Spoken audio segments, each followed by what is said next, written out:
química al final, ¿no? Que nos permite comprender mediante estas construcciones teóricas, utilizando el mundo microscópico, pues podemos comprender, estudiar, aprender cómo se comporta el mundo macroscópico, principalmente en lo que se refiere a cambios, ¿verdad? Cambios de la materia, cambios estructurales, cambios de energía. Entonces nos ayuda mucho a comprender eso, pero obviamente la química se mueve definitivamente desde el mundo microscópico, hacia el mundo macroscópico, ¿no? Les hacía esta aclaración porque al final la física, pues también, si ustedes revisan, pues estudia la materia, ¿no?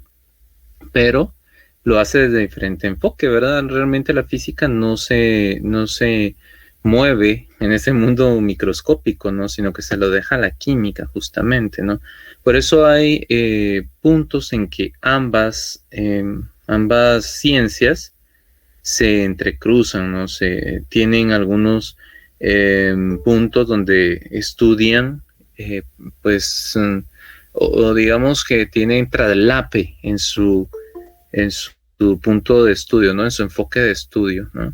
Por eso es que, por ejemplo, existe la fisicoquímica también, ¿no? Que estudia o prácticamente se mueve en ese traslape que existe entre ambas ciencias. Entonces, por eso es que vamos a encontrar ese tipo digamos, de materia, en este caso, como la fisicoquímica, ¿no? Porque definitivamente hay puntos de traslape. Bueno, eso es con respecto a la química. Empezamos a estudiar la materia y empezamos a clasificarla a nivel macroscópico. De tal manera que aquí comenzamos a estudiar desde lo más elemental, que justamente son los elementos, ¿no? Diciendo que tenemos definiciones que son, pues, operativas, es decir, desde un punto de vista práctico, ¿no?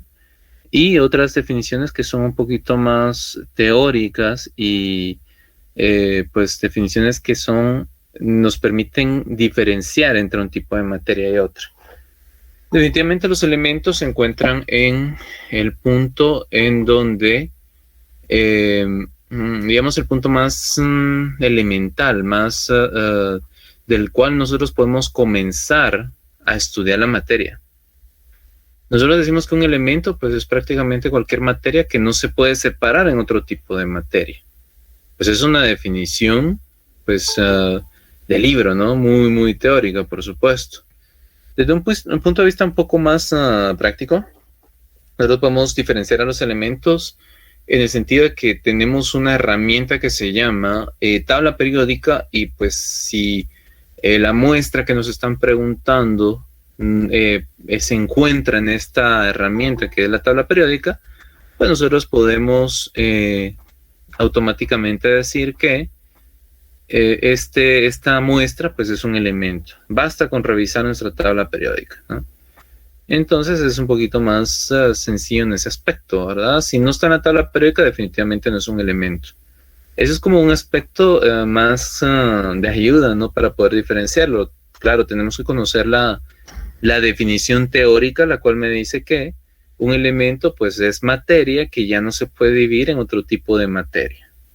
El hidrógeno no lo puedo separar. La palabra correcta es separar. Estas categorías se basan principalmente en esta operación. Por eso digo que son definiciones operativas, ¿no? ¿Qué operación? La separación. ¿Qué quiere decir separación? Que nosotros tenemos una muestra y, sea por el método que fuera, nosotros podemos utilizar una determinada técnica para separar esos componentes, y cada uno de esos componentes va a tener, bueno, puede ser que tenga o puede ser que no, ciertas propiedades, ¿no? Pero eso le llamamos separación. Separación es dividir también, ¿no? Pero la palabra separación inclusive abarca un poco más, ¿no? Es la que se utiliza como para hacer las diferentes categorizaciones que estamos viendo. De tal manera que ustedes pueden ver en los esquemas. Todavía no estoy presentando, ¿verdad, compañeros? Solo estoy esperando que pues ya hay 58, me parece. Entonces, pues les comentaba que estas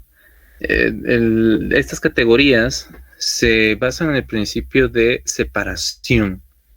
Si se puede o no se puede separar y por qué método se puede separar. Esos son los dos criterios que utilizan las diferentes categorías para poder clasificar la materia en alguna de ellas. Esa es como que la definición operatoria, ¿no? Operativa, ¿verdad? Se refiere a un proceso. ¿Qué proceso?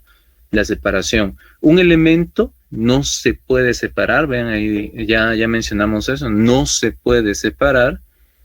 Y ahora decimos un método, ¿no? Ni por métodos físicos ni por métodos químicos en materia pues más simple o bien en otro tipo de materia. Es decir, el hidrógeno no se puede separar o no se puede, en este caso sí, no se puede separar en otro tipo de materia que no sea hidrógeno. El oxígeno, igual, ¿verdad? El oxígeno, por ser elemento, por supuesto, está en la tabla periódica de elementos. El oxígeno no se va a poder separar en otro tipo de materia que no sea oxígeno. Es muy importante aclarar que no estamos diciendo que no se pueda, que no esté formado por partículas. Eso ya es otro punto, ¿no? Porque un elemento, ¿verdad? Sabemos que si nosotros investigamos ya más en el mundo microscópico, entonces un elemento pues va a estar formado por partículas que se llaman átomos, ¿no? Y los átomos a su vez van a estar formados por partículas que se llaman partículas subatómicas. Por eso es mejor utilizar la palabra separar que dividir, ¿no? Porque la división pues todavía, por ejemplo, el elemento, si estamos hablando del hidrógeno, pues se puede dividir en partículas más pequeñas que se llaman átomos, y los átomos a su vez se pueden dividir en partículas subatómicas, ¿no? Contradiciendo un poco su nombre, ¿verdad? Porque átomo significa sin división, pero en un inicio pues se suponía que hasta ahí llegaba la división de la materia. Vean que estoy utilizando división y no separación, ¿verdad? La división de la materia llegaba hasta el átomo. Pues en la época de los griegos y un poquito más, inclusive cuando se postuló la teoría de Dalton, ustedes recordarán, solo se visualizaban o se conceptualizaban, mejor dicho, a los átomos como esferas, ¿no? Se decía, bueno, lo podemos representar como una esfera, ¿no? Este es en el caso de la palabra dividir, ¿no? Pero les mencionaba que al final utilizamos más la palabra separación. Entonces un elemento ya no se puede separar ni por métodos físicos ni por métodos químicos en otro tipo de materia que no sea la que estoy estudiando. Eso es para el caso de un elemento. Después vimos en el siguiente nivel, perdón que no esté presentando todavía, ¿verdad? Pero todavía están entrando compañeros. Entonces, sí, por lo mismo, si no me toca entrar y salir, ¿no? Sí les pediría, por favor, nuevamente que tratemos de entrar puntuales, ¿no? Yo por lo menos hoy entré a las -5. Eso lo habían como 20 compañeros, ¿no? Entonces sí les pediría, por favor, ¿no? Es para aprovechar mejor el tiempo, ¿verdad? Pero pues ya no me puedo, yo sé que cada quien tiene sus actividades, pero sí les pediría eso, por favor. Bueno, entonces, después de nuestros elementos, que ya dijimos que una forma sencilla es ver en la tabla periódica, si yo les preguntara, por ejemplo, si ustedes, bueno, yo les coloqué, haciendo un paréntesis, ¿no? Les coloqué la presentación, ¿verdad? Para que ustedes tengan, la presentación es más que todo como referencia, para que ustedes vayan viendo los temas. Pocas veces, ustedes ya les mencioné, ¿no? Que yo en un examen les pregunto conceptos teóricos así de libro. Porque pues ahora ya no se trata de eso, ¿no? Ya no se trata de sabernos el concepto, sino de saber aplicar. Entonces, más que todo, pues vamos a preguntar aplicaciones por ahí, ¿no? Entonces yo les coloqué ese video, véanlo por favor, que mañana pues vamos a hacer una pequeña prueba sobre ese video, sobre el sodio. El sodio es un elemento, por eso es que lo estaba mencionando, o lo quise mencionar en este punto, porque lo que van a ver ustedes ahí es sodio metálico, ¿no? El sodio. Entonces, ¿el sodio qué es? Bueno, yo creo que a estas alturas ya sabemos que es un elemento, pero si tuviéramos duda, lo que hacemos es buscarlo en nuestra tabla periódica, y si aparece, pues definitivamente es un elemento. Bueno, ¿qué quiere decir que sea un elemento? Pero lo que quiere decir es que es materia, es decir, esa muestra que ustedes van a ver ahí de sodio, ya no se puede separar. Es decir, si tomamos al sodio aisladamente, obviamente sin combinarlo con el agua que ahí está presente, entonces el sodio que está allí es un elemento, ¿no? Ya dijimos que está en la tabla periódica, es un elemento. ¿Esto qué implicaciones tiene? Pues es materia, esa muestra es materia, obviamente, porque tiene masa, pero que ya no se puede separar en otro tipo de materia. Es decir, de ese sodio, yo no lo puedo separar en potasio, por ejemplo, o en el litio. No se puede separar en otro tipo. Es una, como vamos a ver más adelante en la clasificación, es una sustancia pura, ¿sí? No lo podemos separar, pero esa es otra categoría, pero solo es para que lo correlacionemos. Bueno, entonces está el sodio y claro, obviamente puede reaccionar. Vean, esa palabra es muy importante en química, reaccionar, ¿no? Por eso necesito que lo vean. Hay tanto que se puede estudiar en esos, creo que son 3 o 4 minutos del video, ¿no? Porque ahí estamos viendo una reacción química. Bueno, ustedes la van a apreciar porque se las dejé hoy para que, video corto, ¿no? Para que ustedes lo analicen, lo visualicen, lo relacionen con lo que estamos estudiando ahora y pues se pregunten, ¿verdad? Que es lo importante, hacernos preguntas, cuestionamientos y pensemos, bueno, ¿qué es el sodio ahí? Bueno, es un elemento. ¿Y eso qué quiere decir? Pues que el sodio ya no lo puedo separar ni por métodos físicos ni por métodos químicos en otro tipo de materia, ¿no?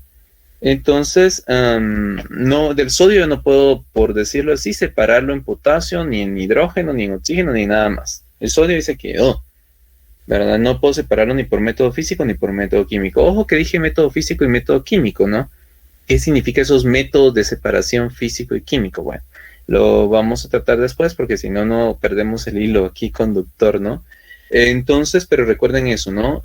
Métodos de separación físico o químico, ¿verdad? Bueno, resulta que también en el video aparece el agua, ¿verdad? Que es con el cual va a interactuar. Les mencionaba lo de reacción. ¿Qué significa reacción? Pues reacción, no creo que nosotros tenemos la idea intuitiva de qué es reacción. Igual, ¿verdad? Para cada uno de estos conceptos, o para la mayoría de ellos, siempre va a haber un aspecto macroscópico y un aspecto microscópico, ¿verdad? Así como cuando estamos clasificando la materia, ¿no? Va a haber un aspecto macroscópico o un enfoque, mejor dicho, macroscópico y un enfoque microscópico. Entonces, en el caso de las reacciones, de un punto de vista macroscópico, ¿qué quiere decir? Es una interacción. Una reacción es una interacción entre la materia, ¿no? Interactúan. Inter significa entre, ¿no? Y actuar, pues obviamente hace referencia aquí específicamente a algún tipo de relación que van a tener, pero no solo se van a relacionar, va a existir un cambio, ¿verdad? Tiene que existir algún tipo de cambio, ya sea solo un cambio de apariencia, es decir, un cambio físico, o bien un cambio, y ojo, aquí nos vamos al mundo microscópico, ¿no?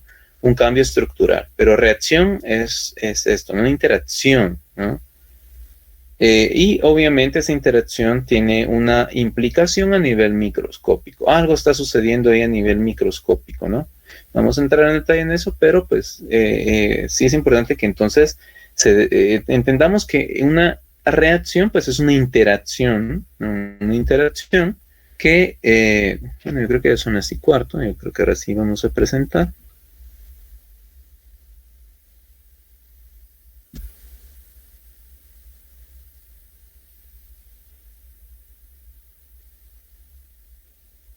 Veamos, compañeros, vamos por acá. Si tuvieran alguna inquietud, alguna duda, pues me dicen, ¿verdad? Por ejemplo, inclusive aquí en la presentación, aquí está como un poco lo que les mencionaba, es esto, miren. Es un poquito más, esta es como una fotografía, ¿no? Por cierto, si me escuchan bien, si se logra ver aquí la presentación, solo es una pequeña pregunta ahí para estar claros. Sí, sí se logra ver. Bueno, muchas gracias ahí por la Y si me escuchan bien, he de suponer que sí porque me respondieron, ¿no? Entonces, veamos, aquí tenemos como otra forma de representar lo que van a ver ustedes en el video, ¿no? Tenemos el sodio, ahora ya sabemos, elemento. Cuando decimos elementos, porque lo estamos clasificando con base en qué criterio, la separación, ¿verdad? La separación es una clasificación macroscópica, ¿no?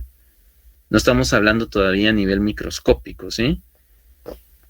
Eso lo vamos a ir tratando conforme estemos viendo el átomo y todas estas construcciones conceptuales a nivel microscópico. Es decir, lo que estamos viendo es a nivel macro, ¿no? Por nuestros sentidos, llamémosle así, ¿no? Entonces, este sodio que vemos acá, bueno, ¿cómo sabemos que es un elemento? Ya dijimos, ¿no? La tabla periódica es una buena herramienta. Si no, pues también podemos aplicar alguno que otro tipo de observación por nuestros sentidos, por ejemplo, si es homogéneo o no. Lo que pasa es que tampoco estas guías o estas características, o que mencioné características, ¿no? Estas características son, es decir, por ejemplo, si se ve homogéneo, no necesariamente es un elemento, es decir, no son concluyentes, ¿no? Permítanme, compañeros. No son concluyentes, ¿verdad? Es decir, yo no solo puedo utilizar, se ve homogéneo, entonces ya por eso es un elemento. Tengo que como que hacer una lista de cotejo, llamémosle así, ¿no? Y entonces, ya con el conjunto de lista de los elementos, perdón, o de las características que incluyen esa lista, yo ya puedo decir, bueno, sí es un elemento, ¿no? O no es un elemento. Pero pues lo más fácil es ver la tabla periódica. Ahora si no lo describen, bueno, entonces ahí sí tengo que poner atención en la descripción de la materia que me están preguntando, de la muestra que me están preguntando, ¿no? Porque si ustedes ven, esto también se ve homogéneo, pues ciertamente se ve homogéneo, el agua, ¿no? Pero el agua no es un elemento, es decir, no solo puedo utilizar una sola característica visual, llamémosle así, visual o por nuestros sentidos, porque definitivamente ahí podemos incurrir, en algún tipo de error. Entonces, por eso es que lo más fácil es ver la tabla periódica, y si no tenemos el nombre, porque puede ser que no tengamos el nombre, entonces sí tenemos que recurrir a un listado de propiedades o características, que eso también lo vimos allá, las propiedades, ¿no? Una propiedad es una característica, ¿no? Es decir, lo que yo dije de homogéneo, eso es una característica, es una propiedad. El color, por ejemplo, es brillante, bueno, eso es una propiedad. La reactividad que acabo de mencionar, eso es una propiedad. Vayan tomando, no sé si toman nota, pero por lo menos vayan conceptualizando esto, ¿no? Esos son propiedades, son características, ¿no? Y por eso les digo, en ese video observen propiedades, observen, por ejemplo, si reacciona, no reacciona, vean clasificación, vean todas las muestras de materia que intervienen allí, que realmente son dos principales, ¿no? El sodio y el agua, pero pues puede aparecer algo más por allí, ¿verdad? Seamos observadores con eso, ¿no? Y entonces de ahí pues podemos preguntar, como les digo, propiedades, es decir, características, cómo se clasifica esas muestras que estamos observando en el video, ¿no? Y para eso pues puedo recurrir, como les comento, a diferentes características, al nombre, a cómo se ve, pero pues sí tiene que ser en un conjunto. Lo que nos dice la definición, como les menciono, es una definición operativa que no siempre podemos determinarla, ¿no? Si se puede dividir o no, y por qué método se puede dividir, ¿verdad? Porque aquí les coloqué esa para que ustedes vieran que ahí tienen un elemento que es el sodio y también tienen un compuesto, ¿sí? Que es el agua. En ese video lo van a ver ustedes bien. ¿Y el agua qué es? Es un compuesto. Bueno, ¿cómo sé que es un compuesto? Primero, si me guío por la tabla periódica, el agua no está como nombre, digámoslo así. Ustedes no encuentran allí una casilla que diga agua, ¿no? Entonces, definitivamente, no es un elemento. ¿Cómo sé que es un compuesto? Ya lo mencionamos el día de ayer, ¿no? Porque obviamente tiene una composición definida, una fórmula con la cual lo puedo representar a sus moléculas ¿Cuál es la fórmula de las moléculas de agua? Lo que pasa es que hay que tener cuidado con el lenguaje que utilizamos, ¿no? Definitivamente la forma abreviada solo decimos, bueno, ¿cuál es la fórmula del agua? Decimos, ¿no? Pero en realidad la fórmula representa a las moléculas de agua, ¿sí? Entonces, bueno, es H2O. Nos está diciendo la proporción de átomos que están formando sus partículas más pequeñas. Las partículas más pequeñas de un compuesto son, bueno, de este tipo de compuesto, porque no hay que confundir, ¿verdad? Son las moléculas, ¿sí? Las moléculas. Las moléculas son las partículas más pequeñas de un compuesto y voy a agregarle ahí un adjetivo que es covalente, ¿verdad? Porque los compuestos que no son covalentes no tienen moléculas, no están formados por moléculas, ¿verdad? Eso tiene que incurrir en ese error, ¿verdad? Entonces estoy hablando del agua, entonces por eso lo que mencioné en este momento es respecto al agua. Bueno, entonces, ¿estamos claros ahí? Si hay alguna duda, pues como les comento, pueden ustedes interrumpir. Entonces, el agua también tiene sus propiedades, ¿no? Pues nuestro ojo no percibe un color específico, eso no significa que no tenga, ¿verdad? No tenga color, no tenga sabor. Nuestros sentidos tampoco perciben un sabor típico, llamémosle así, aunque pues podríamos decir que tiene sabor a agua, ¿verdad? Pero pues esto es muy cualitativo, ¿verdad? Es una escala cualitativa. Pero estas propiedades que estoy mencionando, sabor, color, olor, por ejemplo, son propiedades, son características, ¿verdad? Yo puedo decir, el agua no tiene un color, es transparente, ¿no? Recuerden que cuando uno dice colores, pues también cae en una escala muy subjetiva. Y vean que ya estoy diciendo una escala, lo cual implica que una propiedad se puede medir, ¿no? En una escala, ¿verdad? Con un patrón de medida, ¿verdad? Ya sea cualitativa o cuantitativa, ¿no? De preferencia, nosotros creo que utilizamos, o mejor pensamos utilizar las cuantitativas, ¿no?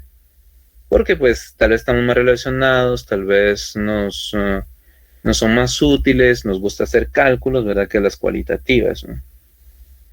Bueno, entonces tenemos, ya vean que todo lo que mencioné, ¿no? Mencioné elemento, mencioné compuesto, mencioné átomos, mencioné moléculas, mencioné reactividad, propiedades, ¿no? El término propiedades lo mencioné también. En una sola imagen da para dar casi todos los conceptos, ¿no? En cuanto a reactividad, yo les mencionaba, la reactividad es una interacción, es decir, hay diferentes tipos de interacciones, ¿no? Hay interacciones, una reactividad no significa que sea una explosión, ¿verdad? Como en este caso, ¿no? Una reactividad es una interacción. Lo que pasa es que lo podemos clasificar esta reactividad en diferentes niveles, llamémosle así. Podemos decir, este es muy reactivo, poco reactivo o no reactivo. Es una escala cualitativa, por supuesto, ¿no? Entonces, el sodio, si ustedes investigan un poco, dicen, el sodio es un metal alcalino. Eso es una propiedad, es una característica del sodio, ¿no? Bueno, sigamos. Además dice, es un elemento muy reactivo. Bueno, muy reactivo, obviamente con el agua, ¿verdad? Específicamente con el agua. Bueno, entonces esto que acabo de mencionar es una propiedad. Todo lo que mencioné sobre el sodio es una propiedad. O son propiedades, mejor dicho, no son propiedades. Es brillante, es otra propiedad, ¿no? Lo que pasa que esas son propiedades que están un poquito más en el ámbito de las propiedades cualitativas, ¿no? Brillo, reactividad, es decir, ya les mencioné, ¿no? Mucho, poco o nada. Es una escala muy, muy cualitativa, ¿no? Permítanme, compañeros. Entonces, les mencionaba que... aquí está. Sí, entonces estamos justamente en estas propiedades, ¿no? Son propiedades cualitativas, pero hay otras que son cuantitativas, ¿no? Por ejemplo, la masa, yo puedo decir, bueno, La masa, y aquí voy a utilizar un término que yo sé que ustedes ya lo saben, pero lo voy a utilizar por el momento. La masa molar es de, o es decir, la masa de un mol de átomos de sodio es de, ¿qué le digo? 23, por ejemplo, ¿no?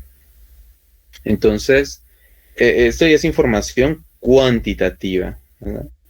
Yo puedo decir, la masa de un mol de moléculas de agua es de 18 gramos. Vean, esto ya es una...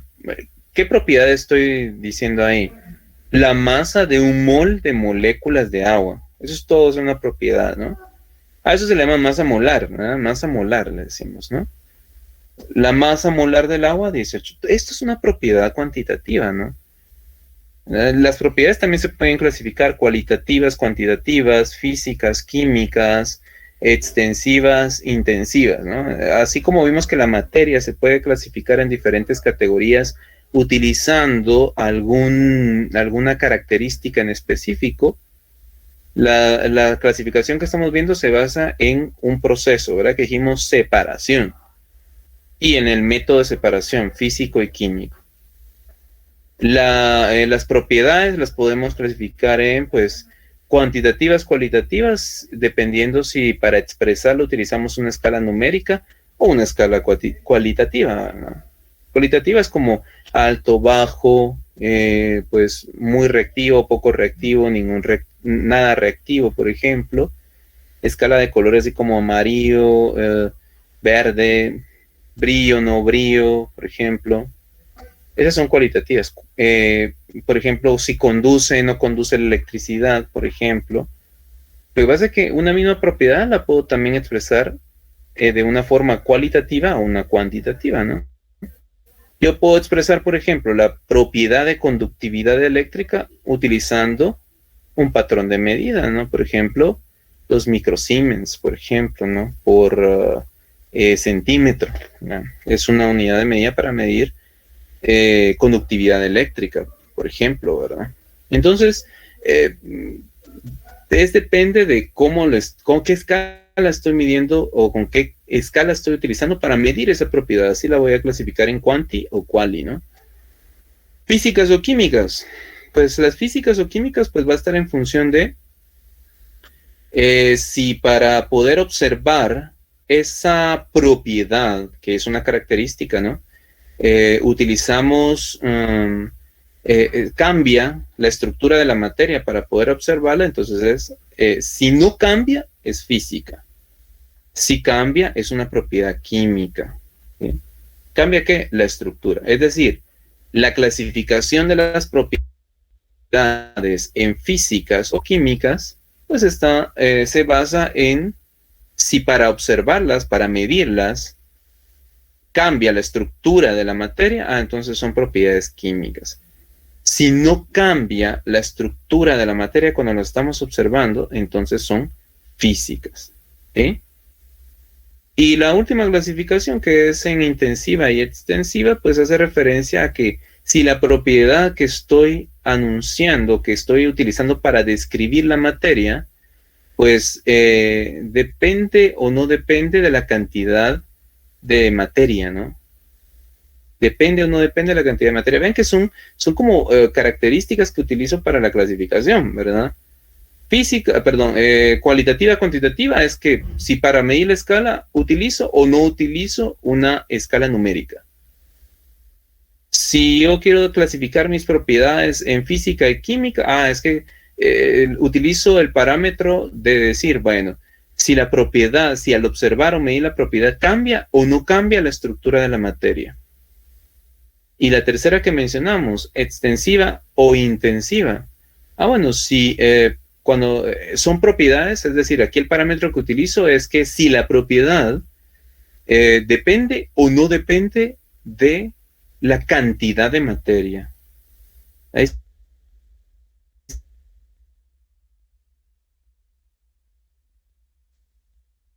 en el último caso de propiedades extensivas o intensivas, todo esto que les estoy mencionando está en la presentación, ¿verdad? Aquí por aquí aquí están, miren, propiedades intensivas, extensivas, entonces solo es como para recordarlos, ¿no?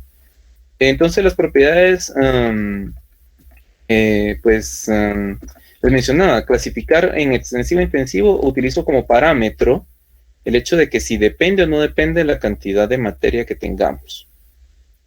Si la propiedad que estoy observando, que estoy utilizando para describir la muestra, pues sí depende de la cantidad de materia, pues es una propiedad extensiva, ¿verdad? ¿A qué me refiero esto? Por ejemplo, la masa. Si yo quiero utilizar la masa para describir al agua que está acá, bueno, entonces esta propiedad sí va a estar en función de la cantidad de materia que yo tenga, ¿no? Por ejemplo, un litro de agua, por ejemplo, ¿no? Un litro de agua es 1 kilogramo de agua, ¿no? Pero si yo tengo una botella de 500 mililitros, es medio kilogramo de agua, ¿no? Entonces ahí ven ustedes que va variando la masa en función de la cantidad de materia que tenga, ¿no? Para un litro, pues es 1 kilogramo, para 500 mililitros de agua son medio kilogramo, ¿no? O es medio kilogramo. Entonces la masa es una propiedad que depende de la cantidad de materia que yo tenga, ¿no? En cambio, esas son las extensivas, ¿no? Las extensivas sí dependen, extensivas sí dependen. Las intensivas no dependen de la cantidad de materia, ¿verdad? Por ejemplo, aquí incluimos una propiedad muy importante, propiedad que es la densidad. La densidad es una propiedad muy, muy importante, porque nos permite relacionar la masa de una muestra de materia o un determinado tipo de materia, la masa con su volumen. Ya vamos a hacer ejercicios de eso, ¿no? Pero necesito que comprendamos esta diferenciación. Entonces, sí tenemos que tener claro que la densidad es una propiedad que no depende de la cantidad de materia. Por ejemplo, volvamos al mismo ejemplo del agua, ¿no? Si yo tengo 1 litro de agua, la masa de ese litro de agua, ¿no? Va a ser 1 kilogramo. Y su densidad, 1 gramo sobre centímetro cúbico. Si yo tengo 500 centímetros cúbicos de agua, voy a tener medio kilogramo de agua, ¿no? Ahí sí cambió. Si disminuyo la cantidad de agua, disminuye también más. Pero la densidad de esos 500 centímetros cúbicos de agua sigue siendo 1 gramo sobre centímetro cúbico. 1 gramo sobre centímetro cúbico. La densidad del agua, claro, a una temperatura de entre 20 y 25 Celsius, por supuesto, porque la densidad sí cambia con respecto a la temperatura, pero vamos a asumir una condición constante. Entonces, la densidad no cambia con la cantidad de materia, lo cual quiere decir que la densidad es una propiedad intensiva. Inclusive aquí la pueden ver, ¿verdad? En su presentación ahí va a estar, para que la repasen, ¿no? Vean propiedades intensivas, aquí están, ¿no? Punto de ebullición, dureza, viscosidad, y aquí está la densidad. La acidez también, ¿no? Por ejemplo, acá, propiedades extensivas, la masa, el volumen, el peso, que está en función de la masa. Ven que peso y masa no es lo mismo. El peso, pues, está definido como la multiplicación de la masa por una aceleración, en este caso debida a la gravedad de la Tierra, ¿no? Obviamente el peso va a variar con respecto a donde nos encontramos, mientras que la masa pues, se considera a nivel macroscópico, por supuesto a nivel en que nosotros estamos, como constante. Según ya cuando nos trasladamos al mundo microscópico, ahí pues obviamente ya la teoría de la relatividad, por ejemplo, ya nos dice que pueden haber variaciones de masa, ¿verdad? Cuando estamos comparando, por eso se llama relatividad, ¿no? Relativo a, cuando estamos comparando pues objetos muy grandes con objetos muy pequeños, por ejemplo. Bueno, entonces, estas son respecto a las propiedades. Vean que, entonces, la materia está llena de propiedades, llena de características. Por ejemplo, aquí tenemos las propiedades de la urea, ¿no? Puntos de fusión. Por ejemplo, esta es una propiedad, ¿no? En punto de fusión. Me estoy diciendo que la urea se funde, que es fusión. Bueno, es un cambio, lo vamos a ver más adelante, ¿no? Un cambio de la materia donde pues el sólido cambia a estado líquido. Es un cambio que se basa en cambios de estado, ¿no? De sólido a líquido. A esta temperatura, pues definitivamente la urea cambia a estado líquido, ¿no? Vean solubilidad en agua, vean esta otra característica. Aquí estoy describiendo la urea. Tan solo 1, 2, 3, 4 características que tenemos acá, ¿no? El punto de fusión, la solubilidad en agua. Vean esta característica de la urea. Por termodescomposición produce amoníaco, dióxido de carbono, cianato de amonio y biurea, dice acá. Esto de acá, esto está haciendo mención a la reactividad. Dice termodescomposición. Termo es calor, ¿verdad? Y descomposición es separación, ¿sí? Separación por calor. Y es decir, cuando nosotros tenemos urea, ustedes recuerdan la urea, ¿no? Es un fertilizante, ¿no? Es un reactivo que también utilizamos en el laboratorio.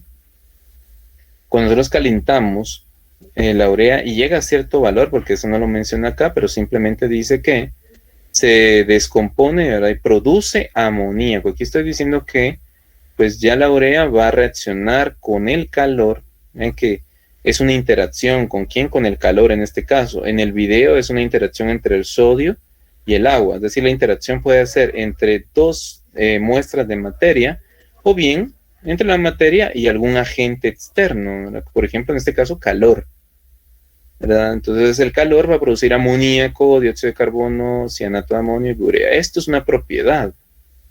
El contenido nitrógeno, esto también es una propiedad, es muy importante y esto que no se nos olvide para la urea, ¿no?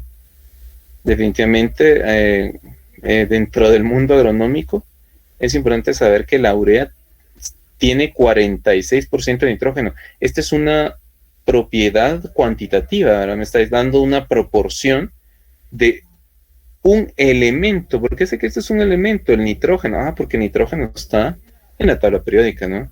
Entonces es el contenido de un elemento en este compuesto. La urea es un compuesto. Entonces aquí estoy relacionando un elemento con un compuesto. Ven que aquí apliqué la categorización. Entonces algo así podemos preguntar en el examen, ¿no?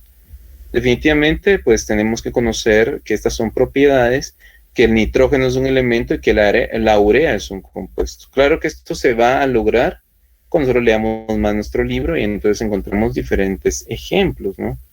Pues, por ejemplo, el dióxido de carbono. Aquí, el dióxido de carbono que se forma, este es un compuesto. Este es otro compuesto también, ¿sí? Es decir, un compuesto por descomposición puede producir otros compuestos. No estoy diciendo que siempre un compuesto cuando se descomponga va a producir otros compuestos, pero lo que sí sabemos es que sí se puede. No podemos decir que todos los compuestos lo hacen, pero sí, por lo menos la urea sí lo hace. Entonces, por ejemplo, si yo les podría preguntar, de falso y verdadero, por ejemplo, ¿es posible que un compuesto se descomponga por calor y produzca otros compuestos?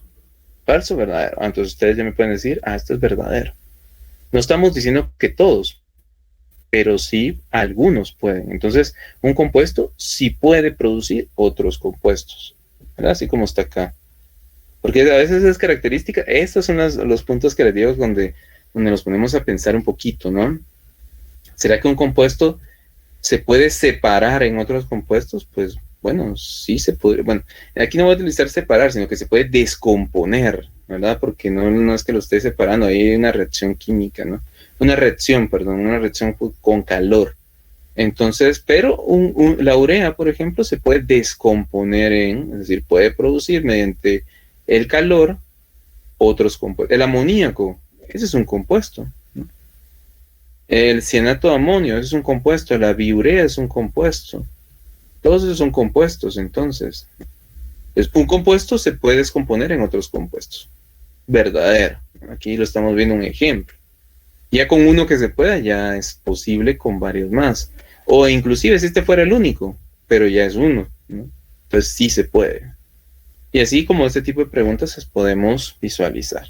Entonces aquí, por ejemplo, tenemos un elemento y un compuesto. Ya les dije, desde un punto de vista operatorio, ¿cuál es la diferencia entre estos dos? Operatorio, que este ya no se puede separar en otro tipo de materia y este sí se puede separar en otro tipo de materia, ¿no? O sea, este no se puede separar en otro tipo de materia, ni por métodos físicos, ni por métodos químicos, y este sí se puede separar en otro tipo de materia, pero específicamente por métodos químicos de separación, ¿sí? Entonces estamos hablando que, por ejemplo, el agua, cuando hacemos pasar una corriente eléctrica, ¿verdad? Eso se llama electrólisis, ¿no? Resulta que el agua, sabemos que sus moléculas están formadas por oxígeno e hidrógeno. Cuando le hacemos pasar una corriente eléctrica, esa corriente produce energía que permite al hidrógeno separarse del oxígeno y se separan en forma de gas. Y ahí el hidrógeno es un elemento y el oxígeno es otro elemento. Es decir, en este caso un compuesto lo estoy separando en sus dos elementos constitutivos, ¿no? El hidrógeno y el oxígeno. Es como si puedo hacer eso, entonces este es un compuesto. Esta es la diferencia fundamental entre este y este. Aquí, aunque yo haga pasar corriente eléctrica, aunque lo centrifugue, aunque haga lo que haga, aquí no voy a poder separar en nada más que no sea sodio.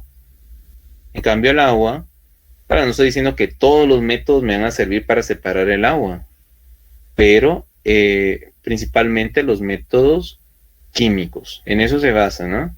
Los compuestos es materia que se puede separar en otro tipo de materia, ahí utilicé el principio de separación, ¿no? Pero por métodos químicos, ¿sí? Por métodos químicos, ¿no?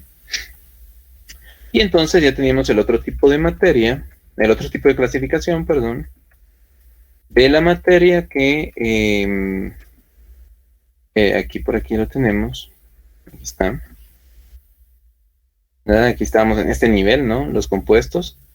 Y ambos, tanto elementos como compuestos, son sustancias puras. Y quiere decir que en el video que yo les muestro allí, en lo que está aquí presente en las diapositivas de la presentación, son sustancias puras. Lo que vamos a ver ahí en el video es una reacción entre dos sustancias puras. Un elemento que es el sodio y un compuesto que es el agua. La diferencia operativa entre ambos, que un elemento ya no lo puedo separar en materia más, en otro tipo de materia, ni por métodos físicos ni por métodos químicos, mientras, bueno, eso es un elemento, mientras un compuesto, pues, es materia que sí la puedo separar, pero por métodos químicos, ¿no? En otro tipo de materia. Definición operativa, ¿no? Ya otro tipo de características que tiene un compuesto, bueno, que obviamente es uniforme en su composición, ¿verdad? El agua siempre está formado de H2O, por ejemplo, tenemos una fórmula, un nombre químico que no es el que habitualmente usamos, ni en los libros de química se encuentra, no agua, le dicen agua, nada más, pero en realidad el agua es óxido de hidrógeno 1, ¿no? Ese sería su nombre químico que pues ya actualmente ya no se utiliza. A ver, ustedes que no es muy común encontrar, por eso es que yo, haciendo un paréntesis con esto, me baso más en la, en la nomenclatura del sistema Stock, ¿verdad? Porque esta no hay ningún problema y podemos nombrar cualquier tipo de compuesto. Voy a hacer ciertas observaciones, obviamente, de los otros sistemas para que pues también los tengan presentes, ¿no? Para que ustedes allí los conozcan, porque también se usan. Ahora, por ejemplo, ustedes podrían escuchar ahí dióxido de carbono. En el sistema clásico no es muy usual, pero por ejemplo se dice anhídrido carbónico, ¿no? Y en el sistema Stock, pues se dice óxido de carbono, pues 4. Esos los vamos a ir viendo poco a poco, por supuesto, pero les menciono que, digamos que utilizo más el Stock. Ese es como que nuestro sistema de referencia. Bueno, entonces...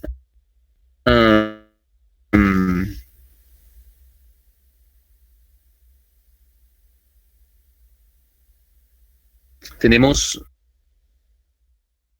elemento, una sustancia pura.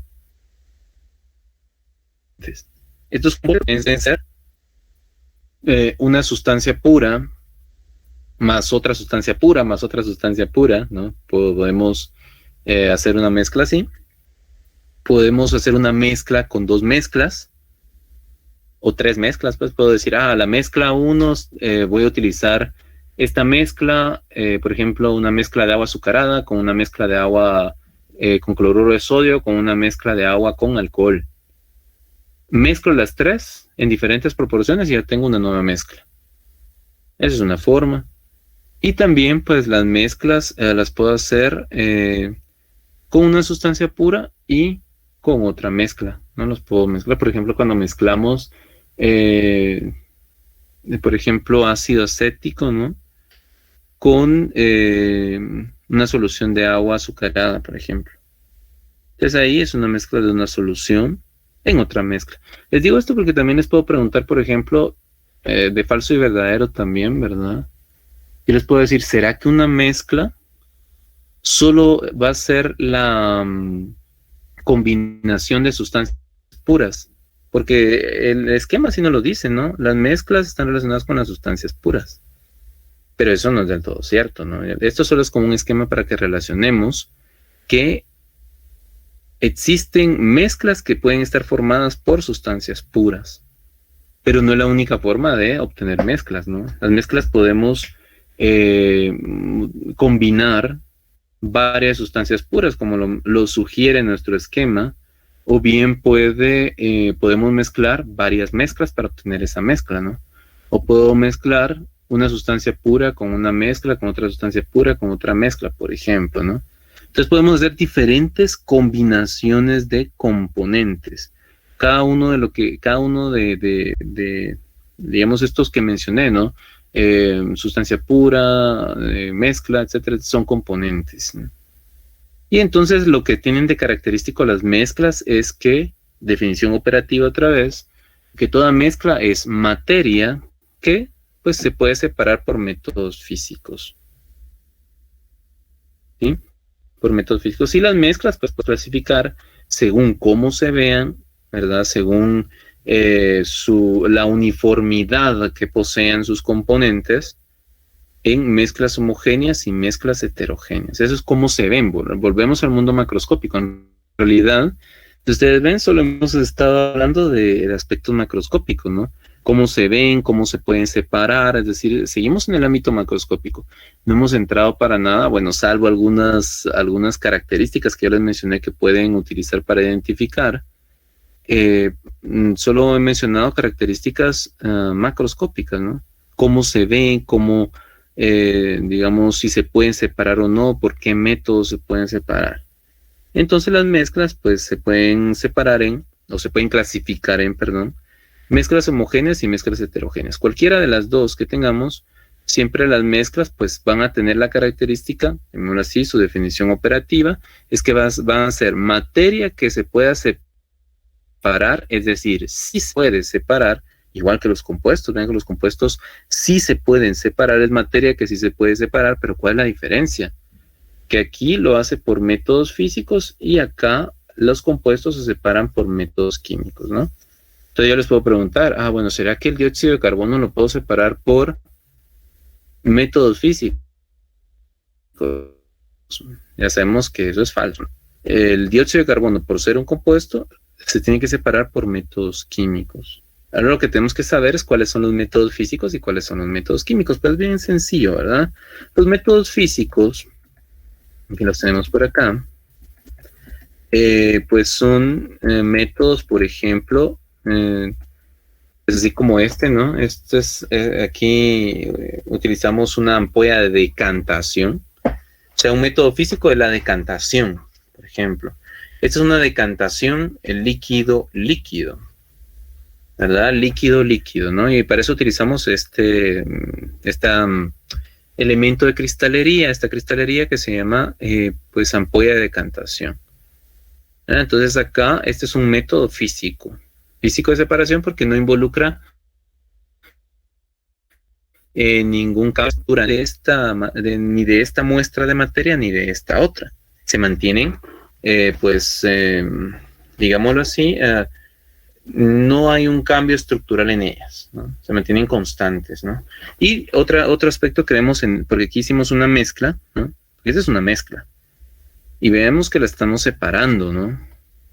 En este caso es una mezcla de tipo heterogénea, es decir, la decantación líquido-líquido es muy utilizada cuando tenemos mezclas heterogéneas, ¿no? Mezclas heterogéneas como las que estamos observando acá. ¿Sí? Entonces, este es un método. Vamos a ver si tenemos otro por acá. Si no, se los voy a mencionar, ¿no? Pues otros métodos físicos veo que por aquí, bueno, vamos a ver. Es, por ejemplo, calentar, ¿verdad? Es un método físico, ¿no? A calentar un método físico, ¿no? Por ejemplo, si tenemos una mezcla de agua salada, por ejemplo, nosotros podemos separarlo por un método físico que es calentar, ¿no? Evaporar, podemos decir también, ¿no? O bien, si ya somos un poquito más, veo que no lo tengo acá, tenemos instrumentación de laboratorio, pues un método físico es la destilación, ¿verdad? Por ejemplo. Bueno, no lo tengo acá, pero se verán cuando uno arma el sistema de destilación, pues es un sistema formado por diferentes elementos de cristalería que nos permite separar mezclas donde los componentes tienen diferente punto de ebullición, ¿verdad? Pero que sí tiene que tener una diferencia, por lo menos unos 10 grados, ¿no? Porque si no, tampoco es muy factible separarlo porque ahí van a formar interacciones propias, ¿no? Entre las moléculas que conforman los líquidos. Entonces, ese es un método. ¿Qué otro método físico de separación tendríamos? Ya mencionamos la decantación líquido-líquido. Es el método. Yo les digo, ¿qué instrumento utilizamos para la decantación líquido-líquido? La ampolla de decantación, ¿sí? Podemos mencionar la evaporación. Bueno, ahí sí es variable, ¿no? Pero, por ejemplo, puedo utilizar un sistema de destilación, por ejemplo. ¿Qué otro método puedo utilizar? Pues la filtración, ¿sí? No sé si alguien quería preguntar algo. ¿O si se escucha? Sí, ¿verdad? Yo espero que sí. Si no me avisan. Bueno, ¿qué otro método? Bueno, muchas gracias. ¿Qué otro método físico? Pues podemos utilizar, ya mencioné, ¿no? Decantación, evaporación o destilación, si lo quiero decir, destilación también es correcto. Filtración, también centrifugación, ¿verdad? Son métodos físicos porque yo puedo separar las mezclas utilizando solo principios físicos, ¿no? En una centrifugadora, que sería el instrumento que utilizo para llevar a cabo la centrifugación, definitivamente ahí solo intervienen fuerzas físicas, ¿no? La fuerza centrífuga.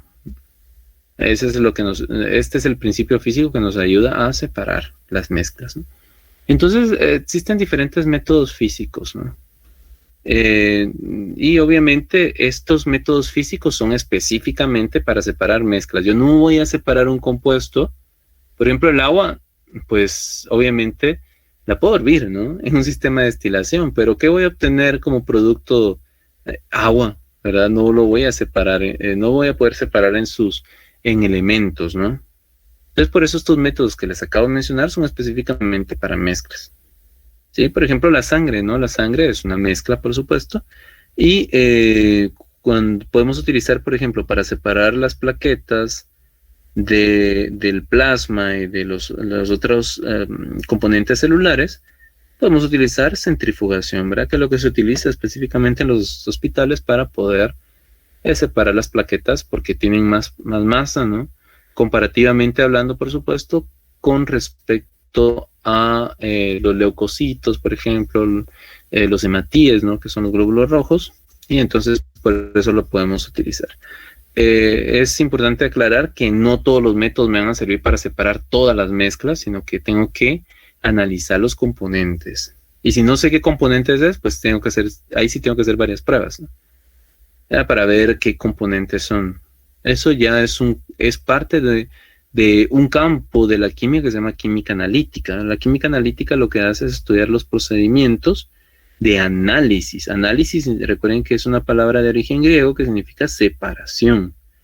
¿sí? Entonces es como utilizar estos métodos o estudia estos métodos, las diferentes metodologías, los diferentes pasos para separar la materia. Esos son métodos físicos. ¿Cuáles serían los métodos químicos? Por ejemplo, oxidación. Nosotros utilizamos, ¿se recuerdan de la oxidación, no? ¿Qué significa la oxidación? La oxidación es un proceso químico, ¿no? Que se basa en la pérdida de electrones y que generalmente se da al mismo tiempo que la reducción, ¿no? La reducción es cuando se ganan electrones, ¿no? Oxidación pierde electrones, reducción gana electrones. Desde ahora vamos recordando esto, ¿no? Porque pues, pero ya lo mencioné, ¿verdad? Ya mencioné que la oxidación pues es un proceso químico, ¿no? Es un método químico de separación. ¿Qué otro método? Como mencioné, la electrólisis, ¿no? Las electrólisis pues me sirven para separar, por ejemplo, el oxígeno y el hidrógeno que se encuentra presente en el agua. Y así podemos tener, por ejemplo, electrodeposición, por ejemplo, que es otro método también basado en reacciones de óxido de reducción, pero es un método un tanto diferente que se utiliza específicamente para cationes. Y así podríamos sugerir más, ¿verdad? Pero ¿cuál es la característica de estos últimos métodos que mencioné?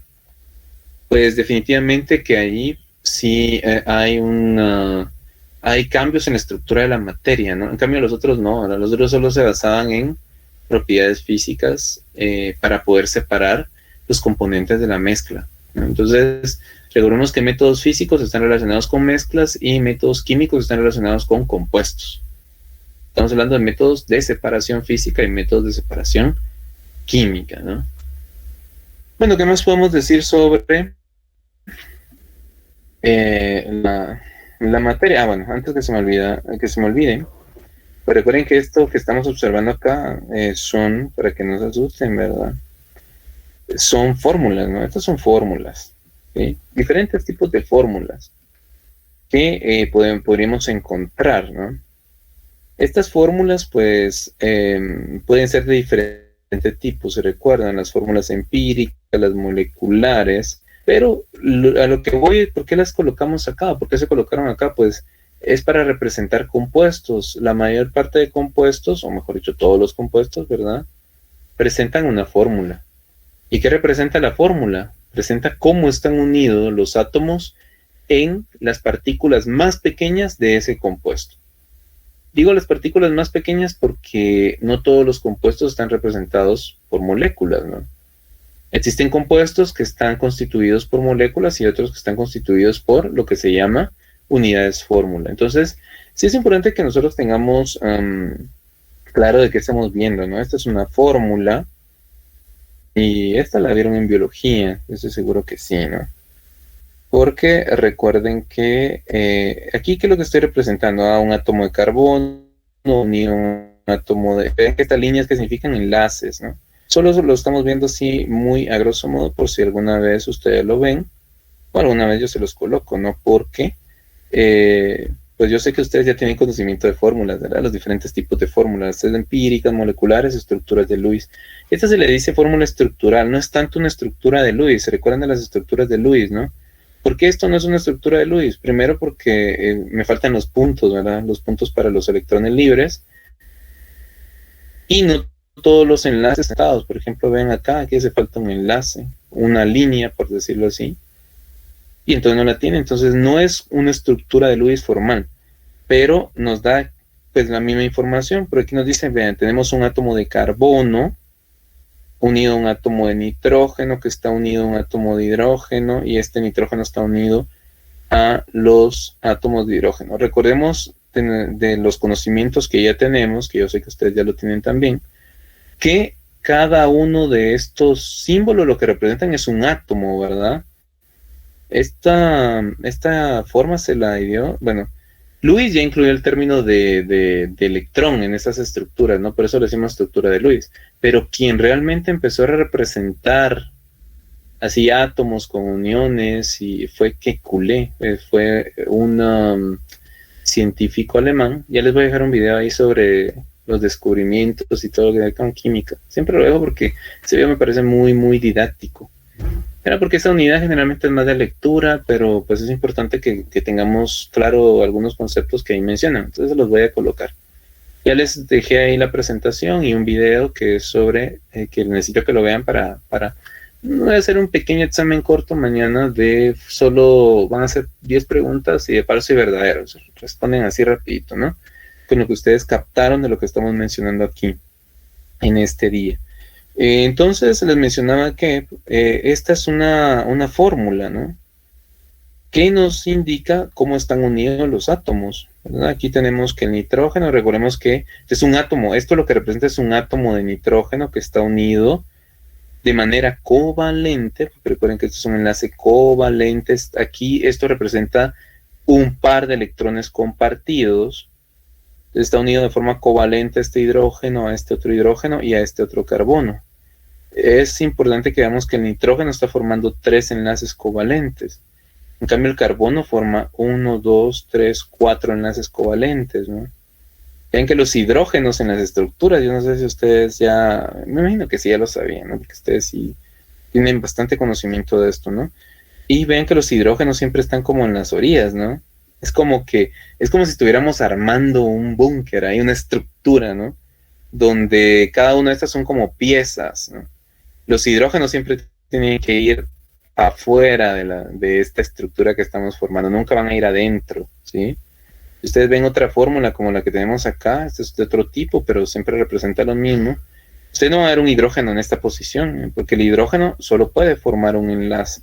Se los menciono desde ahora, lo vamos a ver por supuesto cuando estemos viendo estructuras de Lewis y todo esto, pero es bueno que lo empecemos a ver desde ahora, ¿no? Que estas son representaciones de una molécula. Lo que estoy representando acá es una molécula de este compuesto. Y lo que me indica es cómo están unidos. Recuerden que aquí esta doble ligadura, doble línea, significa que aquí hay este carbono con este oxígeno forma 2 enlaces entre ellos mismos, ¿no? Esto se llama un enlace doble, ¿no? Ahora, no sé si ustedes se percatan acá que no hay átomos, ¿verdad? Esa es una forma especial porque cuando no hay átomos, lo que quiere decir es que aquí hay un átomo de carbono. Eso les va a servir mucho, inclusive les va a servir en química orgánica. Aquí prácticamente ustedes están viendo elementos de química orgánica, ¿no?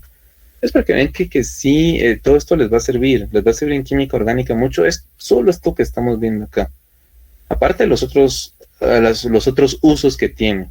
Pero se los comento porque a veces vemos estas estructuras, ¿no? ¿Qué significan, verdad? Recuerden que cada línea de esto significa un enlace. Lo que pasa que aquí hemos obviado los carbonos. Aquí hay un carbono. Es como cuando en álgebra, ¿se recuerdan cuando operamos polinomios, ¿no? No es necesario colocar los unos, ¿verdad? Si yo lo coloco, pues está bien, como en este caso, ¿verdad? Así como aquí coloqué el carbono, pues está bien. Pero puedo no colocarlo y simplemente dejar ahí un punto. Es que aunque no lo creamos, ahí hay un punto, ¿no? Un punto que representa el átomo de carbono, ¿sí? Entonces, cuando cuando ustedes vean estructuras donde no haya un símbolo de un átomo es porque es el carbono. Es la omisión que se hace acá. Pero también los puedo escribir, ¿no? Puedo escribirlos o puedo no escribirlos. Aquí lo que estoy diciendo es que tengo 1, 2, 3, 4, 5, 6 carbonos que están unidos de una forma cíclica, ¿sí? Y entonces, como les comento, esta estructura que vemos aquí representa una molécula de un compuesto que ustedes ya lo han visto en biología, ¿no? Este es un aminoácido. Y ese es un aminoácido, ¿no? Y es un aminoácido aromático, ahora es el triptófano, ¿no? La tirosina se caracteriza porque aquí tiene un otro OH. Es interesante ver las estructuras, ¿no?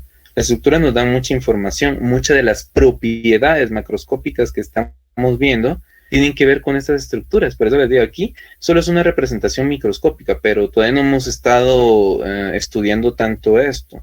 Lo que estamos estudiando más es lo macroscópico. Se los menciono ahora para que veamos la relación que existe entre el mundo microscópico y el mundo macroscópico. Definitivamente, las propiedades que observamos en el mundo macroscópico están en función de las interacciones que existen a este nivel, al nivel de esta representación.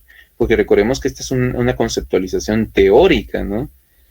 una molécula de este aminoácido no es así, pues no, esta no es la forma. Sin embargo, nos dice cómo están distribuidos los átomos que forman a la molécula de este compuesto. Entonces, esto es una conceptualización teórica. Esto sí es química como tal, en su esencia, ¿no?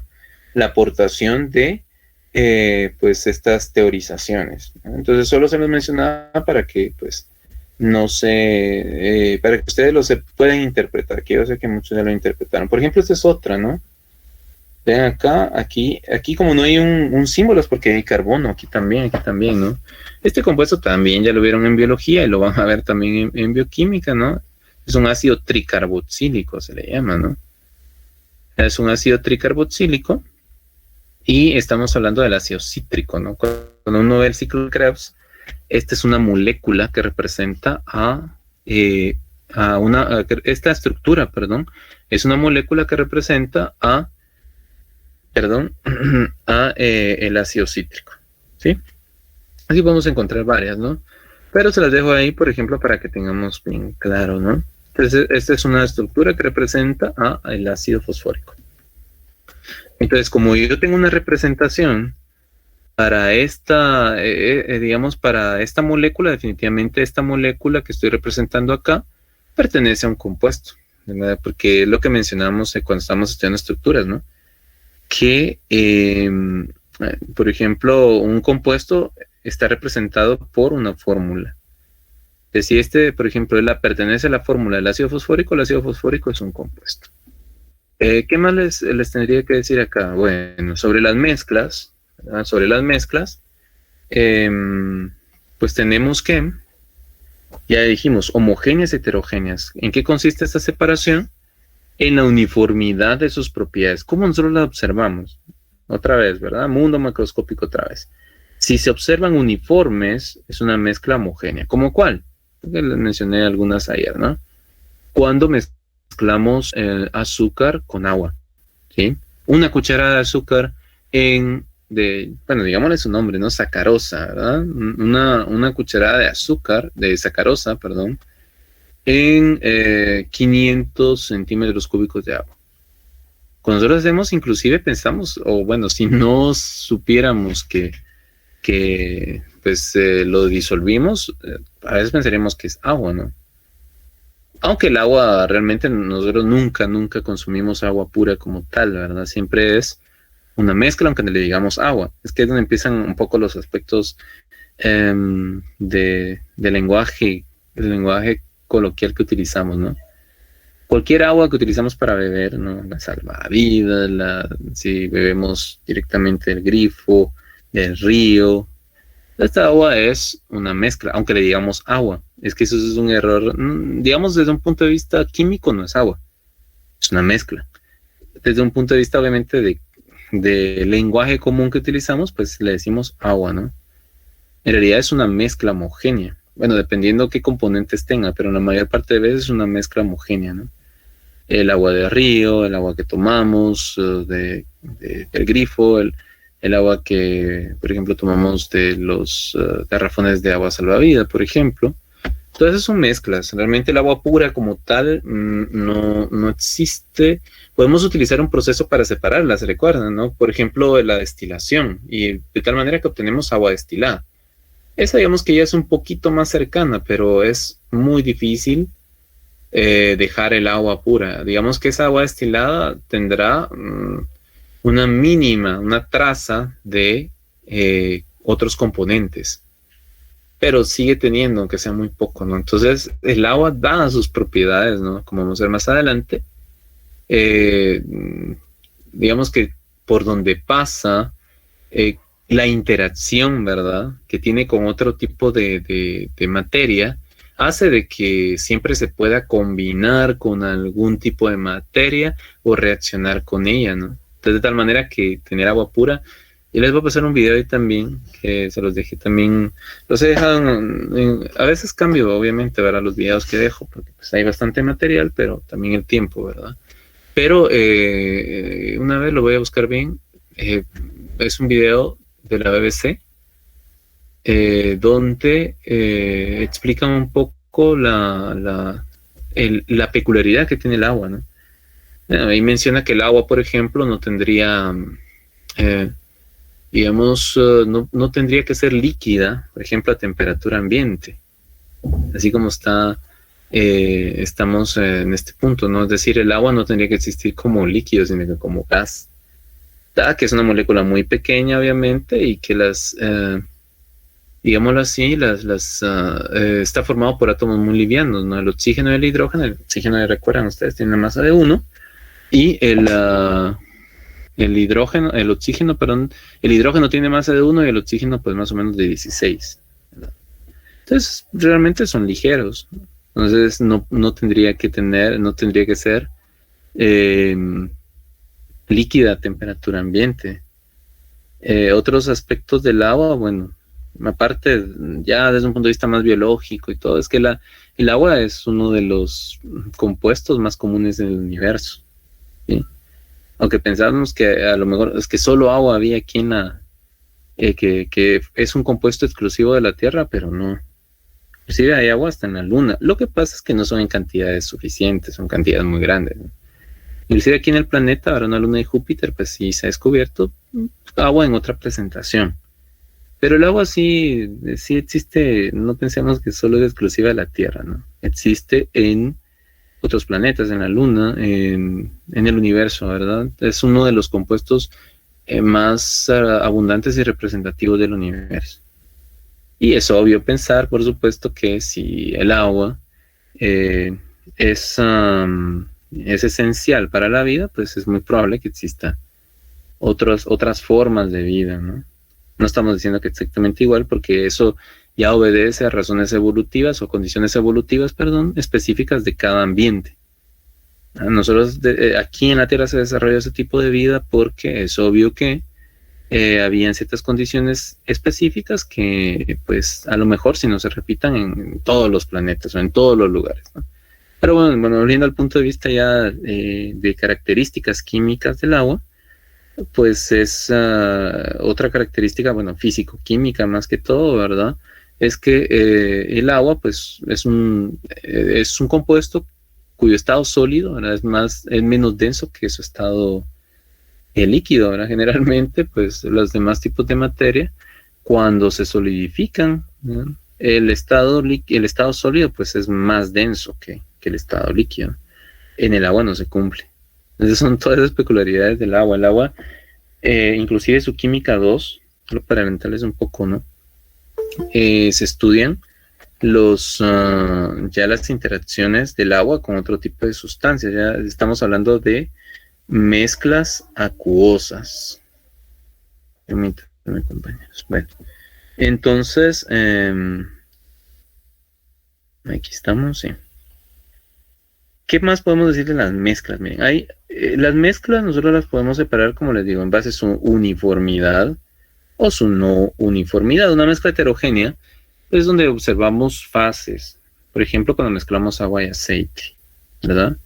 Pero también hay otra clasificación, o mejor dicho, hay otro criterio en el que se basan las mezclas, ¿no? Nosotros podemos clasificar un tipo de mezcla que le vamos a llamar coloide, ¿sí? Permítanme. Entonces, este coloide, o ¿qué son los coloides al final? Pues al final los coloides son mezclas, ¿no? Pero donde tenemos una característica importante. Resulta que uno de los... ¿Sí? Un coloide es como, por decir, gelatina, ¿no? Exacto, eso es un ejemplo de un coloide, correcto, ¿no? La gelatina es un coloide donde tenemos dos componentes principales, ¿no? ¿Qué componentes son esos?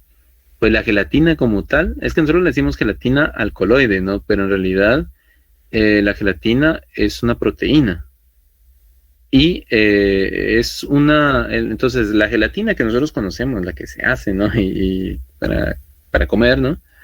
O que puede tener otra utilidad, esa gelatina es un coloide donde tenemos una proteína que está, y esa es la palabra que se utiliza, dispersa en un medio acuoso que es el agua, ¿sí? Entonces es cierto, la gelatina es un coloide, correcto, ¿verdad? Qué bueno que tengamos ese ejemplo. También, por ejemplo, la mayonesa es otro coloide, ¿sí? Ahora bien, ¿por qué es un coloide? Esa sería la pregunta ahora, ¿no? ¿Por qué es un coloide? ¿En qué me baso para decir que es un coloide? Pues en el tamaño de las partículas, en el diámetro que éstas tienen, ¿sí? Esa es la característica. Vean que para toda clasificación siempre utilizamos como una característica que nos sirve para decir, sí, es o no es, ¿verdad? En este caso es el diámetro, ¿sí? Vamos a ver si lo tengo por acá. Aquí está, mezcla heterogénea, mezclas diferentes tipos de coloides. Aquí están los coloides, ¿no? ¿Verdad? Cuando tenemos un coloide es porque cuando estamos mezclando componentes en los cuales uno de ellos puede ser cualquiera, puede ser uno o más, por supuesto, pero yo voy a poner el ejemplo de uno. Por lo menos uno, digámoslo así, ¿no? Donde por lo menos uno de los componentes presenta partículas o está conformado por partículas cuyo diámetro se encuentran entre estos valores, ¿no? Entre 10 a la menos 7, aquí es 10 elevado a, ¿verdad? A la menos 7 y 10 elevado a la menos 5 milímetros de diámetro. Es decir, sus partículas tienen un tamaño que no son tan pequeños como los átomos y las moléculas, ¿no? Porque los átomos y las moléculas tienen, su diámetro son de nanómetros, ¿no? Entonces, ¿cuál es la característica para poder clasificar a una mezcla como coloide? Pues el tamaño de sus partículas, ¿no? Claro, esa es la característica principal, pero tenemos otras, ¿no? Igual que en todo lo demás que hemos definido. No solo es una, pero es una principal, ¿no? Los coloides también se caracterizan, obviamente, ¿verdad? Porque presentan el efecto Tyndall, por ejemplo, ¿no? Un coloide presenta un efecto Tyndall. ¿Se recuerdan del efecto Tyndall? Es cuando hacemos pasar un haz de luz en esta mezcla que tenemos y podemos observar las partículas justamente, ¿verdad? En otras palabras, el haz de luz no atraviesa fácilmente nuestra mezcla. Encuentra todas esas partículas ahí, ¿verdad?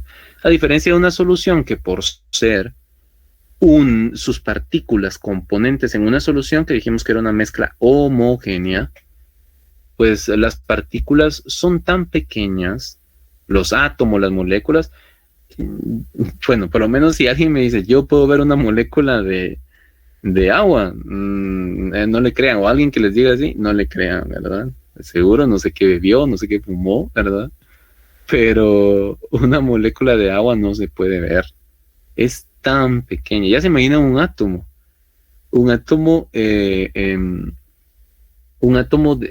que justamente forma a esa molécula de agua, es todavía más pequeño. Entonces, definitivamente, y no digamos lo que nosotros vemos como cristales de sal, pues ahí hay una gran cantidad de iones, pero un solo ion no lo puedo observar. Y esos iones se separan cuando lo mezclamos con el agua, ¿verdad? Entonces, cuando formamos agua salada, por ejemplo, una solución de agua salada, agua salina, ¿sí? Pues ahí definitivamente no podemos ni ver una molécula de agua, ni podemos ver un cation de sodio, ni un anión de cloruro. Son tan pequeños que no se pueden ver, ¿sí? Yo estoy hablando de una de la unidad fundamental. A veces, obviamente, por efectos de la mezcla, yo puedo ver que la mezcla se forma un poco turbia, se pone un poco turbia, pero no es que esté viendo a las moléculas como tal, ¿verdad? Es un efecto de la luz, por supuesto. Y obviamente de la cantidad de soluto que yo agregue, es decir, la cantidad de cloruro de sodio que yo agregue. Pero obviamente se agregan cantidades pequeñas, por supuesto, y de eso estamos hablando, ¿verdad? Cuando ejemplificamos estas mezclas, estamos asumiendo que no estamos saturando, se llama ese proceso, ¿no? Saturando o sobresaturando la mezcla, ¿no? Es decir, no estoy agregando mayor cantidad de soluto se le dice la cantidad que estoy disolviendo, ¿no? Del que el solvente puede disolver, en este caso el agua, ¿no? El agua tiene una capacidad para poder disolver cloruro de sodio, de la sal, ¿no? Si nosotros agregamos más de esa capacidad, definitivamente vamos a ver allí partículas que no se logran disolver. Pero eso ya es un efecto de ese proceso, ¿no? Pero generalmente estamos hablando de partículas que no.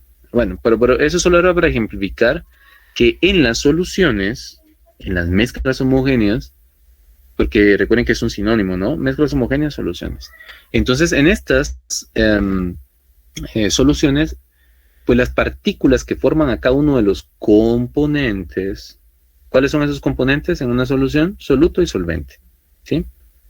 Soluto es lo que estoy disolviendo en el solvente, ¿verdad? Y ¿qué criterio utilizamos para diferenciar entre un soluto y un solvente? La cantidad de materia, es decir, la masa. El soluto siempre se encuentra en menor cantidad de masa en una solución, ¿sí? Eso es para irlos preparando también para Química 2, ¿no? En Química 2 se ve también esto, pero es mejor que lo ya lleven preparado a eso. Un soluto, como dijimos, ¿verdad? Un soluto es un componente de la solución y se caracteriza porque es el que se encuentra presente en menor cantidad de masa en la solución. Ese es un soluto. Y el solvente es todo lo contrario, ¿no? Es un componente de la solución que se caracteriza porque se encuentra en mayor cantidad de masa en la solución. Esos son los dos componentes básicos, ¿no? Soluto, solvente. En cambio, en una dispersión, en un coloide, entonces lo que va a pasar es que uno de los dos componentes que estoy mezclando, pueden ser los dos también, ¿verdad? Pero por lo menos uno de los dos, sus partículas tienen un diámetro que se encuentra entre 10 a la menos 7, elevado a la menos 7 milímetros y 10 a la menos 5. No sé si está claro el concepto, ¿no? En una solución, es solución primero porque es homogéneo. Segundo es porque los componentes que forman esta solución, es decir, soluto solvente, las partículas de estos componentes son o tienen diámetros muy pequeños que realmente no los podemos observar. Esa es la diferencia, ¿no? En cambio, en un coloide, ¿verdad? En un coloide, lo que tenemos es una mezcla en la cual por lo menos uno de los componentes que estoy mezclando presenta partículas cuyo diámetro se encuentran entre 10 a la menos 7 y 10 a la menos 5 milímetros. ¿Y eso qué implicaciones tienen en el mundo macroscópico? Que sí las puedo observar. ¿Sí? Sí las puedo observar. Y puedo observar esas partículas que están, como no se pueden disolver por su tamaño, entonces decimos que están dispersas, ¿sí? El componente cuyas partículas tienen este tamaño no se disuelven en el otro componente, sino que se mantienen dispersas, ¿verdad? Se mantienen dispersas. Y eso es lo que hace a un coloide, ¿no? Vamos a observar una dispersión. Por eso los coloides, si ustedes revisan otra literatura, también se le llama dispersión coloidal, dispersión coloidal. Ustedes van a decir, bueno, pero yo, por ejemplo, la gelatina no veo las partículas, ni tampoco en la mayonesa, por ejemplo, no veo las partículas. Lo que pasa que allí la industria, ¿no? Se puede hacer, por supuesto, hace una pequeña trampa, llamémosle ahí, ¿no? Teóricamente, allí tendríamos que observar una dispersión coloidal o un coloide, ¿no? En la mayonesa teníamos que observarlo, ¿no? ¿Qué teníamos que observar realmente en la mayonesa? Teníamos que ver pequeños puntos de color amarillo dispersos en agua, por decirlo así, ¿no? Esas partículas, dispersas, es grasa, ¿no? Bueno, yo creo que yo les recomiendo que no coman tampoco tanta mayonesa, ¿no? Para que va el colesterol, ¿no? Yo creo que por ahí tengo un video de cómo se hace la mayonesa, pero si no investiguen ustedes, van a ver que ya después de ver eso, yo creo que ya se le quitan una las ganas, ¿no? Porque realmente es una mezcla de muchos componentes lipídicos, diríamos ya un término más químico, ¿no? Mezclados con agua o con lo que llamaríamos en química solventes polares, ¿no? Y obviamente lo que tendríamos que observar ahí son pequeños puntos amarillos que representan las grasas rodeadas de agua, ¿no? Pero ¿por qué no lo observamos así? Porque en la industria todos estos productos que son coloides, resulta que se les agrega otras sustancias químicas que tienen como función volver eso que se mira heterogéneo, volverlo homogéneo, de vista homogénea, ¿verdad? Estos productos químicos se llaman surfactantes o tensoactivos, se llaman, ¿no? La función que tienen, recuerden, surfactantes o tensoactivos, muy importantes también para la agricultura, ¿no? Estos tensoactivos o surfactantes son compuestos, o a veces son mezclas, ¿verdad? Dependiendo en qué se utilice, en qué se use, pues resulta que son mezclas que tienen una característica. Sus componentes se llaman anfóteros, se llaman. No se llaman, se llaman, a veces también se le dice anfibólicos. ¿Y eso qué quiere decir, no?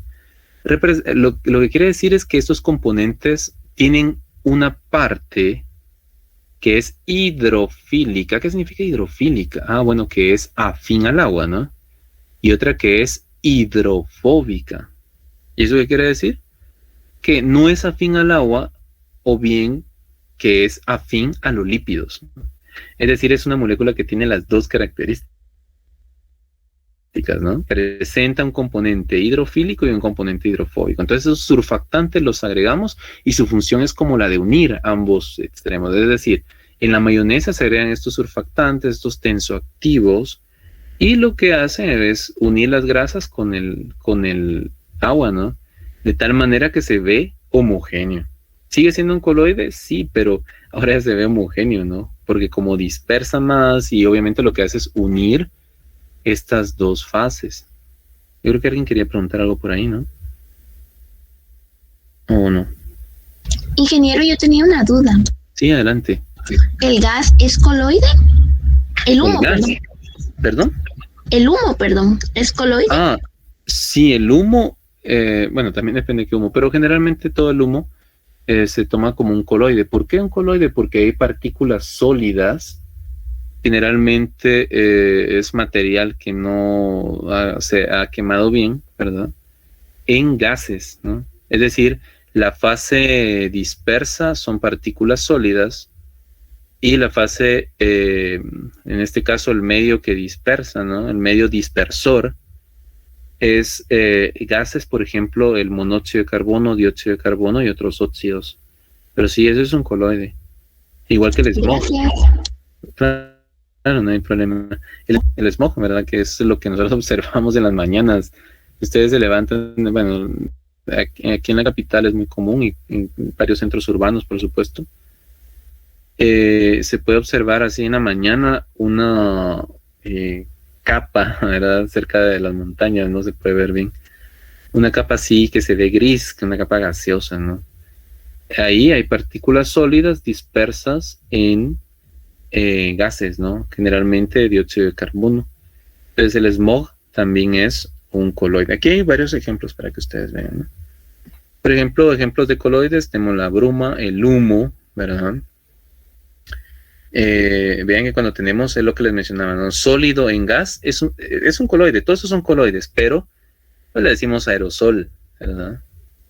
Por el tipo, ¿verdad? Al decir aerosol, sabemos que es un coloide en el cual tenemos partículas sólidas de los tamaños que acabamos de mencionar, entre 10 a la menos 7 hasta 10 a la menos 5, ¿no?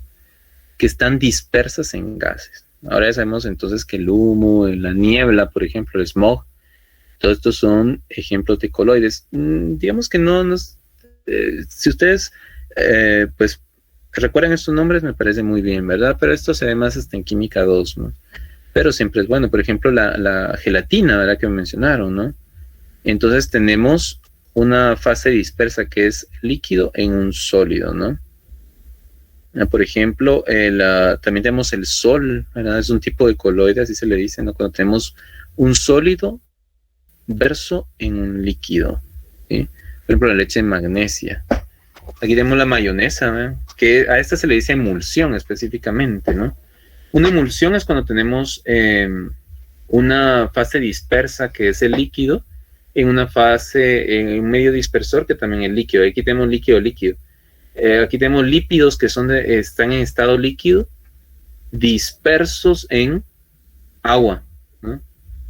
Entonces por eso se le dice emulsión. Cuando ustedes escuchan esta palabra emulsión, es un coloide, ¿verdad? Lo que pasa es que al decir emulsión ya nos da otras características, ¿verdad?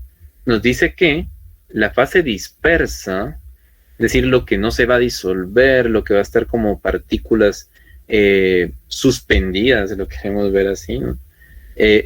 Pues van a ser líquido, y el medio dispersor, es decir, el medio donde están dispersas, el otro componente, pues va a ser líquido. Aquí es donde tenemos los componentes. Componente 1, que vamos a decir fase dispersa, puede estar en estado líquido, y el medio dispersor, ¿verdad?, que es el otro componente, también es líquido. Es una emulsión. La mayonesa pertenece a una emulsión. Es como que el nombre de emulsión, es más específico. Pero si yo le quiero decir coloide, estamos correctos, ¿no? Está bien el concepto, ¿verdad? Está bien. Lo único es que esos son como los nombres específicos, ¿verdad? Entonces, para que la mayonesa se vea como se ve, entonces lo que hacemos es agregar lo que les mencioné aquí. No lo tengo descrito, pero porque como esto también ya se ve más en sus cursos de plaguicidas, pero recuerden desde ahora, ¿no? Porque los tensoactivos son muy importantes también en la agricultura, ¿verdad? ¿Por qué? Porque esos tensoactivos o surfactantes, porque resulta que los productos plaguicidas son lipídicos, llamémoslo así, ¿no? Son como los lípidos, como los aceites, llamémoslo así, ¿no? ¿Y en qué los disolvemos? En agua, ¿no? Cuando utilizamos las mochilas, por ejemplo, o dependiendo del tipo de dispersión que vamos a hacer, ¿no? De aspersión, perdón. Entonces, si solo los mezclamos así, que la mayor parte de veces así se hace, ¿qué es lo que va a pasar? Va a pasar algo así como lo que vimos en esto, ¿no? Sí, va a pasar esto. Y entonces, ¿qué va a pasar? El producto que voy a querer aplicar va a quedar arriba y el agua va a quedar abajo, ¿no? Entonces, no va a haber una distribución uniforme del producto. ¿Qué quiere decir? Que voy a aplicar en las primeras aplicaciones, voy a agregar una concentración más alta del producto, y ya de último no va a ir nada concentrado, no va a ir casi nada, ¿no? Y entonces ahí hay un error de aplicación, ¿sí? Entonces tengo que ver qué tipo de producto estoy agregando. Hay unos productos que son hidrosolubles, entonces con eso no voy a tener problemas, ¿verdad? Principalmente los fertilizantes, ¿verdad? Ustedes leen y dicen, sí, hay fertilizantes que son hidrosolubles. Cuando ustedes escuchen, cuando compren o utilicen, ¿verdad?, fertilizantes hidrosolubles, lo que van a formar son mezclas homogéneas. Ese es el objetivo de que sean hidrosolubles, ¿no? Son sales que se disuelven en agua, y entonces siempre cuidando, como les menciono, ¿no? No sobresaturar el agua, ¿verdad? Porque si no, definitivamente voy a cometer el mismo error de la aplicación, ¿no? Entonces no tenemos que sobresaturar el agua que estamos utilizando para aplicar nuestro producto, por supuesto, ¿verdad? Entonces, volviendo al mismo caso del producto plaguicida, ¿no? Entonces lo que hacemos, porque va a ser una situación muy similar a esta, lo que hacemos es agregar un surfactante, nos dicen, ¿no?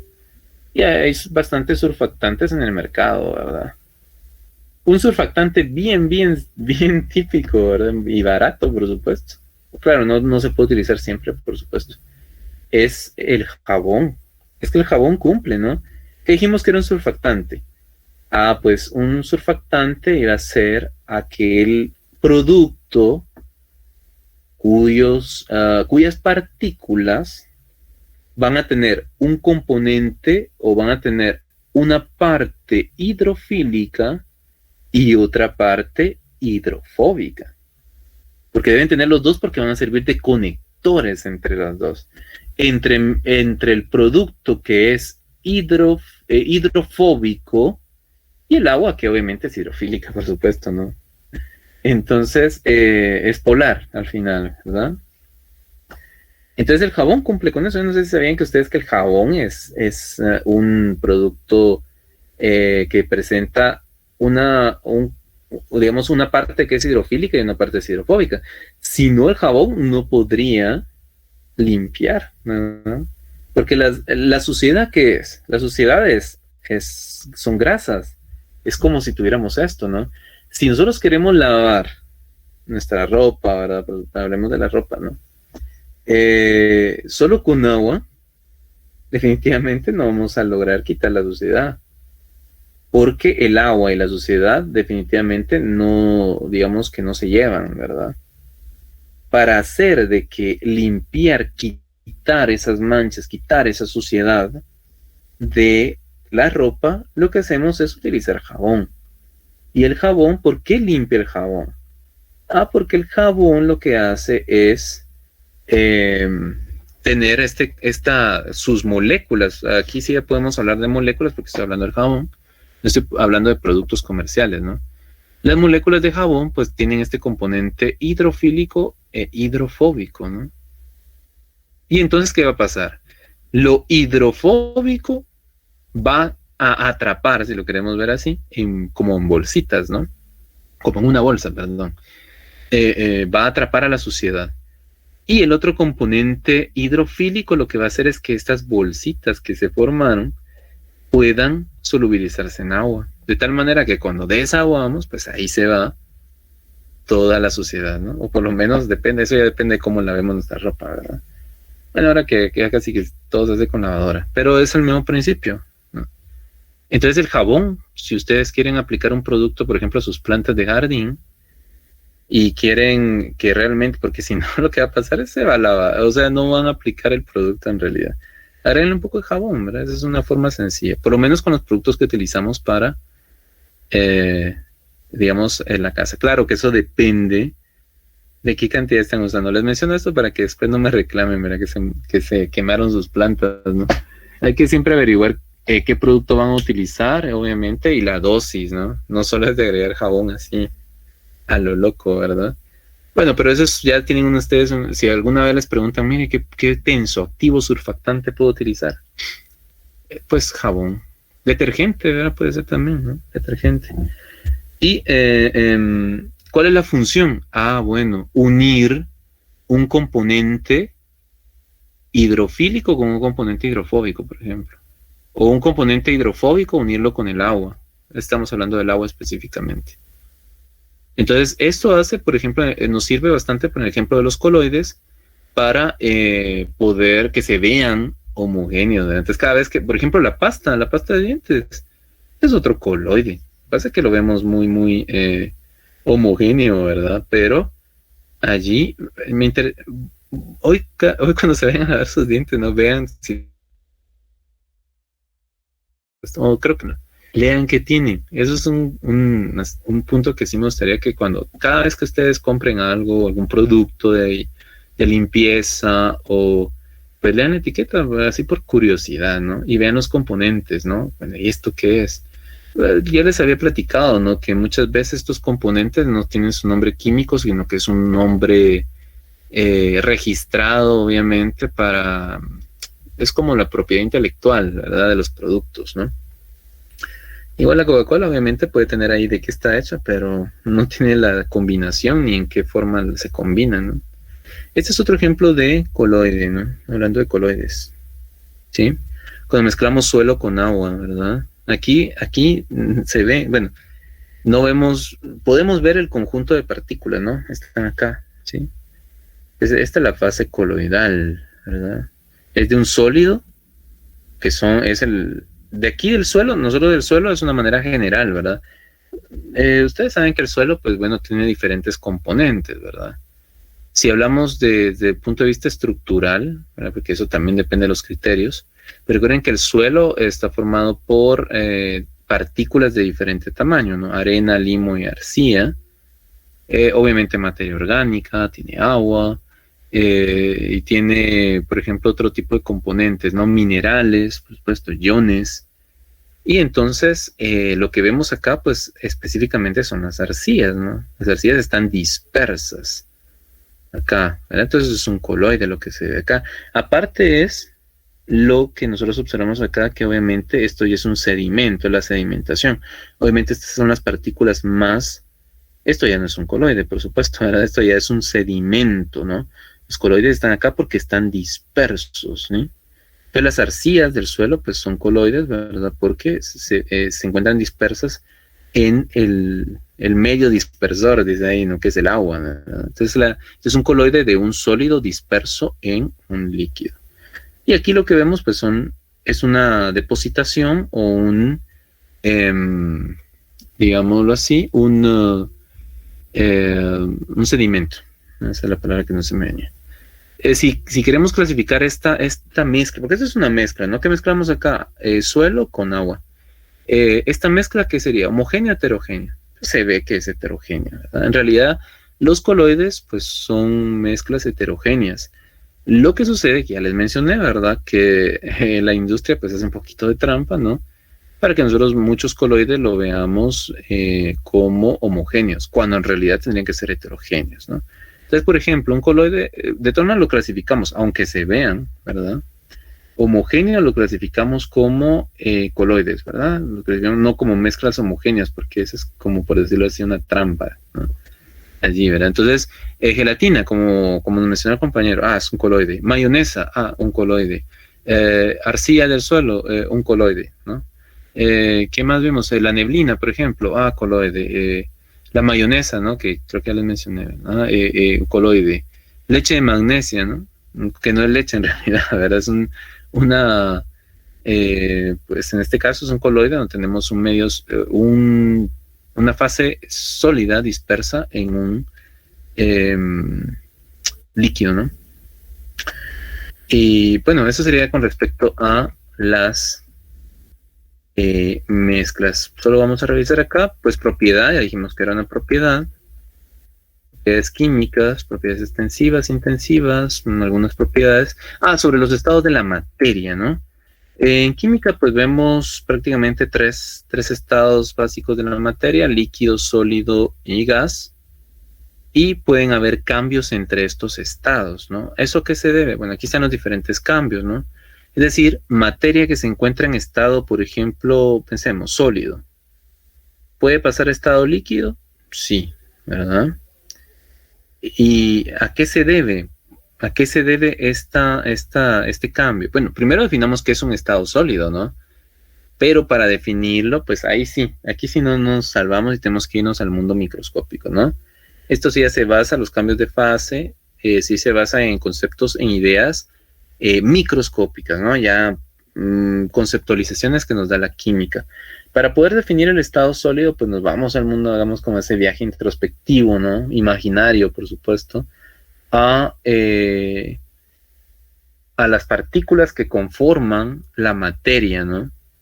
¿Cuáles son estas partículas que pueden conformar la materia? Pues pueden ser átomos o pueden ser moléculas, dependiendo qué materia estoy hablando.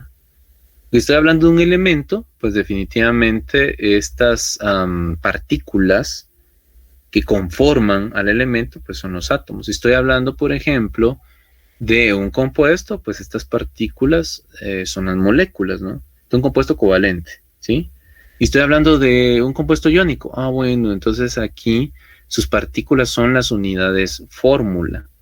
Pero al final, cada uno de estos nombres que mencioné, átomos, moléculas o unidades fórmula, al final son las unidades representativas de la materia que estamos hablando, ¿no? Los átomos para los elementos, las moléculas para los compuestos covalentes y las unidades fórmula para los compuestos iónicos, ¿no? Es como que su unidad de análisis, ¿verdad? Su unidad más pequeña que todavía conserva las propiedades de la materia que estoy estudiando. Entonces, porque como hay sólidos, que hay elementos sólidos, hay mezclas sólidas, o existen compuestos que son sólidos, entonces por eso es que hice esa referencia, ¿no? esa aclaración. Porque pues pueden existir diferentes tipos, ¿no? Diferentes tipos de sólidos. Pero ¿qué caracterizan a todos los sólidos? Pues que recuerden, tienen forma y estructura definida, ¿verdad? Sus unidades, estas unidades que mencionamos, representativas, ¿no? No tienen movimiento, ¿verdad? Eso yéndonos al mundo microscópico. Pero, es decir, sus unidades están empaquetadas, ¿no? No se mueven, ¿no? Es decir, estamos ante un estado muy ordenado, ¿no? No hay mucho movimiento, hay todo es rígido, ¿sí? Pero ahora me puede decir, bueno, no, a mí prefiero por el momento estudiar el mundo macroscópico. Está bien. Ya si yo quiero definir un sólido, pero ya dejemos el mundo microscópico y veamos al mundo macroscópico, ¿no? Desde un punto de análisis macroscópico, ¿cómo puedo definir un sólido? Bueno, es toda aquella materia que tiene forma y volumen definido, ¿verdad? Por lo tanto, no se puede comprimir, ¿sí? Tampoco, ¿qué otra característica? No fluyen, ¿verdad? Los sólidos no fluyen y no presentan esa característica de fluidez. Entonces vean ahí con esto ya les digo, existe un análisis macroscópico y un análisis microscópico. Lo primero que les dije del estado ordenado de sus unidades, que es un estado ampliado, que pues no se mueven estas unidades, es un estado rígido, ordenado. Eso es desde el punto de vista microscópico. Si nos vamos al punto de vista macroscópico, que obviamente está relacionado, el mundo microscópico define lo que observamos en el mundo macroscópico. Entonces, este mundo macroscópico, los sólidos se caracterizan por tener una forma en volumen definido. No se pueden comprimir y pues tampoco fluyen, ¿verdad? No tienen la propiedad de fluidez. Los líquidos, por el contrario, analicemos solo el mundo macroscópico, las características macroscópicas, pues los líquidos tienen un volumen definido, pero su forma no es definida, ¿verdad? Estos tienen la característica de poder fluir y se pueden comprimir, pero muy, muy pequeños. Prácticamente podemos decir que son incompresibles, ¿no? Que no se pueden comprimir. Aunque se pueden comprimir un poquito más que los sólidos, ¿sí? Ven que en el mundo macroscópico a veces hacemos más referencia a aspectos, pues, un tanto cualitativos, ¿no? Y en el caso de los gases, pues es es aquel estado de la materia que presenta, pues, bueno, que no presenta, mejor dicho, ni forma ni volumen definido.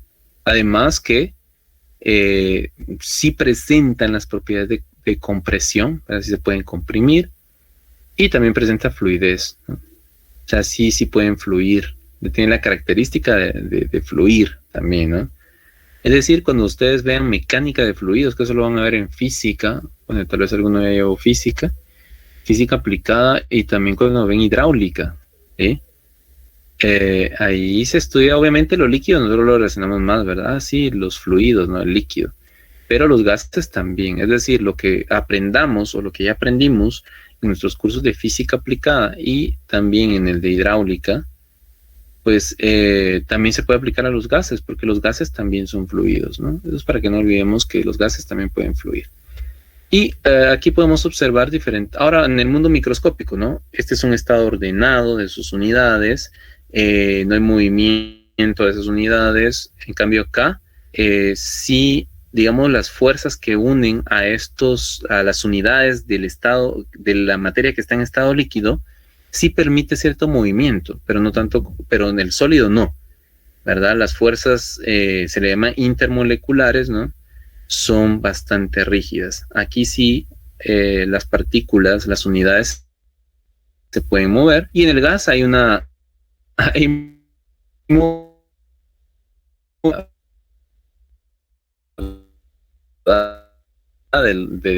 cuanto al movimiento. Esto es muy importante que sepamos esas características. Yo sé que ya lo conocen, ¿no? Y algo que se me olvida, pues aquí están los nombres, ¿no? Cuando pasa de sólido a líquido se llama fusión. Cuando pasa de líquido a gas se llama vaporización. Ya tienen como nombres específicos, ¿verdad? También puedo hacer que pase de gas a líquido, sí, por un proceso de condensación. Y la pregunta acá, ustedes pueden ver las flechas, ¿no? Es ¿a qué se debe o cómo puedo lograr que un líquido se vuelva gas, o al revés, como un gas se vuelve líquido. Aquí la clave es la temperatura, el calor, la energía específicamente. Porque recuerden que la temperatura es una medida, ¿verdad? Es una forma de medir el calor, ¿sí? El calor ganado, el calor perdido, ¿no? En realidad lo que estamos midiendo ahí es una propiedad que se llama calor, ¿sí? Entonces, y para eso utilizamos la temperatura. Entonces, en realidad, lo correcto decir es que la energía o el calor es lo que permite este cambio, ¿no? De gas a líquido, de líquido a sólido, ¿no? Cuando pasa de un estado ordenado a uno menos ordenado, entonces se pierde energía, ¿no? Se pierde energía. Entonces, es decir, el sólido debe, en este caso el sólido debe ganar energía, perdón. El sólido debe ganar energía para transformarse en líquido, ¿sí? El líquido debe ganar energía para transformarse en gas. El proceso contrario, sí, ¿verdad? El proceso contrario pierde energía. El gas debe perder energía interna para poder transformarse en líquido. Y el líquido debe perder energía para transformarse en sólido. Es decir, el motor que produce estos cambios de fase es la energía. Pero bueno, compañeritos, yo los voy a dejar hasta acá porque también tengo el otro curso dentro de un momento. Prácticamente ya terminamos todos los aspectos teóricos. Ya mañana ya comenzamos a hacer cálculos. Solo me interesaba que tuviéramos estos conceptos así que igual siempre son importantes. Les dejé ahí la presentación. Por favor, vean el video. Y mañana pues vamos a hacer una pequeña prueba respecto al video, así bien básica, elemental, ¿no? Sobre, pues, propiedades, ¿no? Vean bien, hagan su listado de propiedades por ahí, ¿no? Ingeniero, solo va a ser sobre el video. Sí, bueno, obviamente en el video vamos a aplicar esto que estamos acá. Entonces yo les recomiendo que vean el video y que vean la presentación o sus apuntes, ¿no? Gracias. Y que disculpe. Sí, adelante. ¿Cómo se llama? La prueba va a ser como en Forms, creo que lo ha mandado usted, algo así. Exacto, siempre bueno. Ser así porque es más fácil de calificar. No se preocupen que tampoco es algo muy complicado, ¿no? Van a ser 10 preguntas de falso y verdadero. Pero obviamente van a ser preguntas de análisis, ¿verdad? ¿Alguna otra inquietud que ustedes tengan por ahí? ¿Las preguntas solo serán de análisis o de conceptos también? Sí, yo por ejemplo no les preguntaría, ¿qué les digo? Tipo de mezcla que se caracteriza por ser uniforme. Bueno, no, porque son de falso y verdadero. Les diría, por ejemplo, ¿las mezclas homogéneas se caracterizan por ser uniformes? Eso no les preguntaría porque es un concepto, ¿no? Y eso ya está ahí en el libro o está en la presentación. Yo les preguntaría si algo que está en el video por ahí, pues está catalogado como homogéneo, heterogéneo. O, por ejemplo, les preguntaría, por ejemplo, ¿no? Si fuera de opción múltiple, ¿no? Si, por ejemplo, ¿cuántas propiedades extensivas se vieron en el video? 0, 2, 3 o más de 3, por ejemplo. Y ustedes seleccionan ahí. Entonces lo que tienen que hacer es ver bien y por eso les digo que véanlo bien, ¿no? Y pues anotar, ¿verdad? Y clasificar sus propiedades. Yo les recomiendo que hagan eso para que tengan como que la respuesta, ¿no? Si no, lo van a tener que ver en el proceso, pero pues ahí van a tener menos tiempo, van a hacer unos, ¿qué? 10 minutos, 15 minutos para que lo hagan, ¿no? Entonces yo les recomiendo que vean, que por ejemplo, que clasifiquen las propiedades que están allí, que vean, bueno, la clasificación, que ya hablamos un poco, ¿no? El sodio, que es un elemento, el agua, que es un compuesto, pero vean lo que se forma. Eso me interesa. Bueno, ¿qué se formó ahí en esa reacción? El concepto de reacción, por ejemplo, ¿verdad? Aspectos así, ¿verdad? Ahorita no se me ocurre nada todavía, a ver qué. Pero pues, bueno, algo así van a ir las preguntas. Muchas gracias. Feliz tarde. Bien, está bien. Gracias, ¿Alguna señor. otra inquietud, compañero? Por favor, se me había olvidado. No van a olvidar llenar su formulario, que me imagino que ya les apareció, ¿verdad? Su formulario de asistencia del día de hoy. Sí, ingeniero, gracias. Bueno, está bien, entonces nos estaremos... bueno, se me olvidaba, miren, hoy vamos a tener nuestra primera sesión ahí para los que quieran, vamos a empezar a hacer problemas desde hoy, ¿no? Hoy a las 8:45 lo voy a dejar, porque tengo que hacer un informe y lo tengo que entregar antes de las 9. Para los que quieran, ¿no? ¿Qué es lo que vamos a hacer ahí? Problemas. Ya vamos a empezar con los problemas. Vamos a empezar de lo más básico. Es decir, si alguien que ya sabe estequiometría, cálculos de factor unitario, específicamente, entonces no hay necesidad. Solo para como una ayuda. Entonces, hoy a las 8:45, ¿sí? Para los que quieran, para los que deseen, no es obligatorio, tampoco vamos a dar puntos por entrar, no. Entonces no se preocupen por eso. Si no pueden, no hay ningún problema, ¿verdad? ¿A qué hora comienza, perdón, doctor? Va a ser a las 8:45. Y va a terminar tipo 9:30, 9:45. Hagan de cuenta que a las 10, ¿no? Gracias. Bueno, está bien. Como les digo, yo sé que es bastante, algo tarde, pero... Perdón, sí, le escucho. Perdón, solo tenía una duda, así como el link para hacer los problemas con usted, usted lo va a subir al Classroom, ¿no? Sí, yo se los voy a dejar ahí. Todo lo de cada sesión nueva, yo siempre dejo un link y yo se los voy a dejar siempre una media hora, por ahí, antes de comenzar la clase. Antes de comenzar, en este caso, la sesión. Ok, gracias. Bueno, está bien. Y como les digo, no se preocupen si no pueden entrar, no hay ningún problema, ¿verdad? No vamos a pasar lista ni vamos a adelantar temas tampoco. Nada de eso. Solo vamos a hacer problemas, nada más. ¿Alguna otra observación? ¿A qué hora dijo, ingeniero? Disculpe. Pues hoy, generalmente van a ser a las 8:30, pero hoy porque tengo que entregar un informe, entonces a las 8:45. Gracias. Bueno, está bien entonces. Gracias, Inge. Feliz tarde. Bueno, igualmente, feliz tarde. Gracias, Inge. Feliz día. Feliz tarde, Inge. Igualmente, se cuidan bastante. Feliz tarde, ingeniero. Buenas tardes, siempre ánimo ahí. Feliz tarde, Inge. Gracias. Gracias, ingeniero. Adelante ahí. Igualmente, se me cuidan bastante.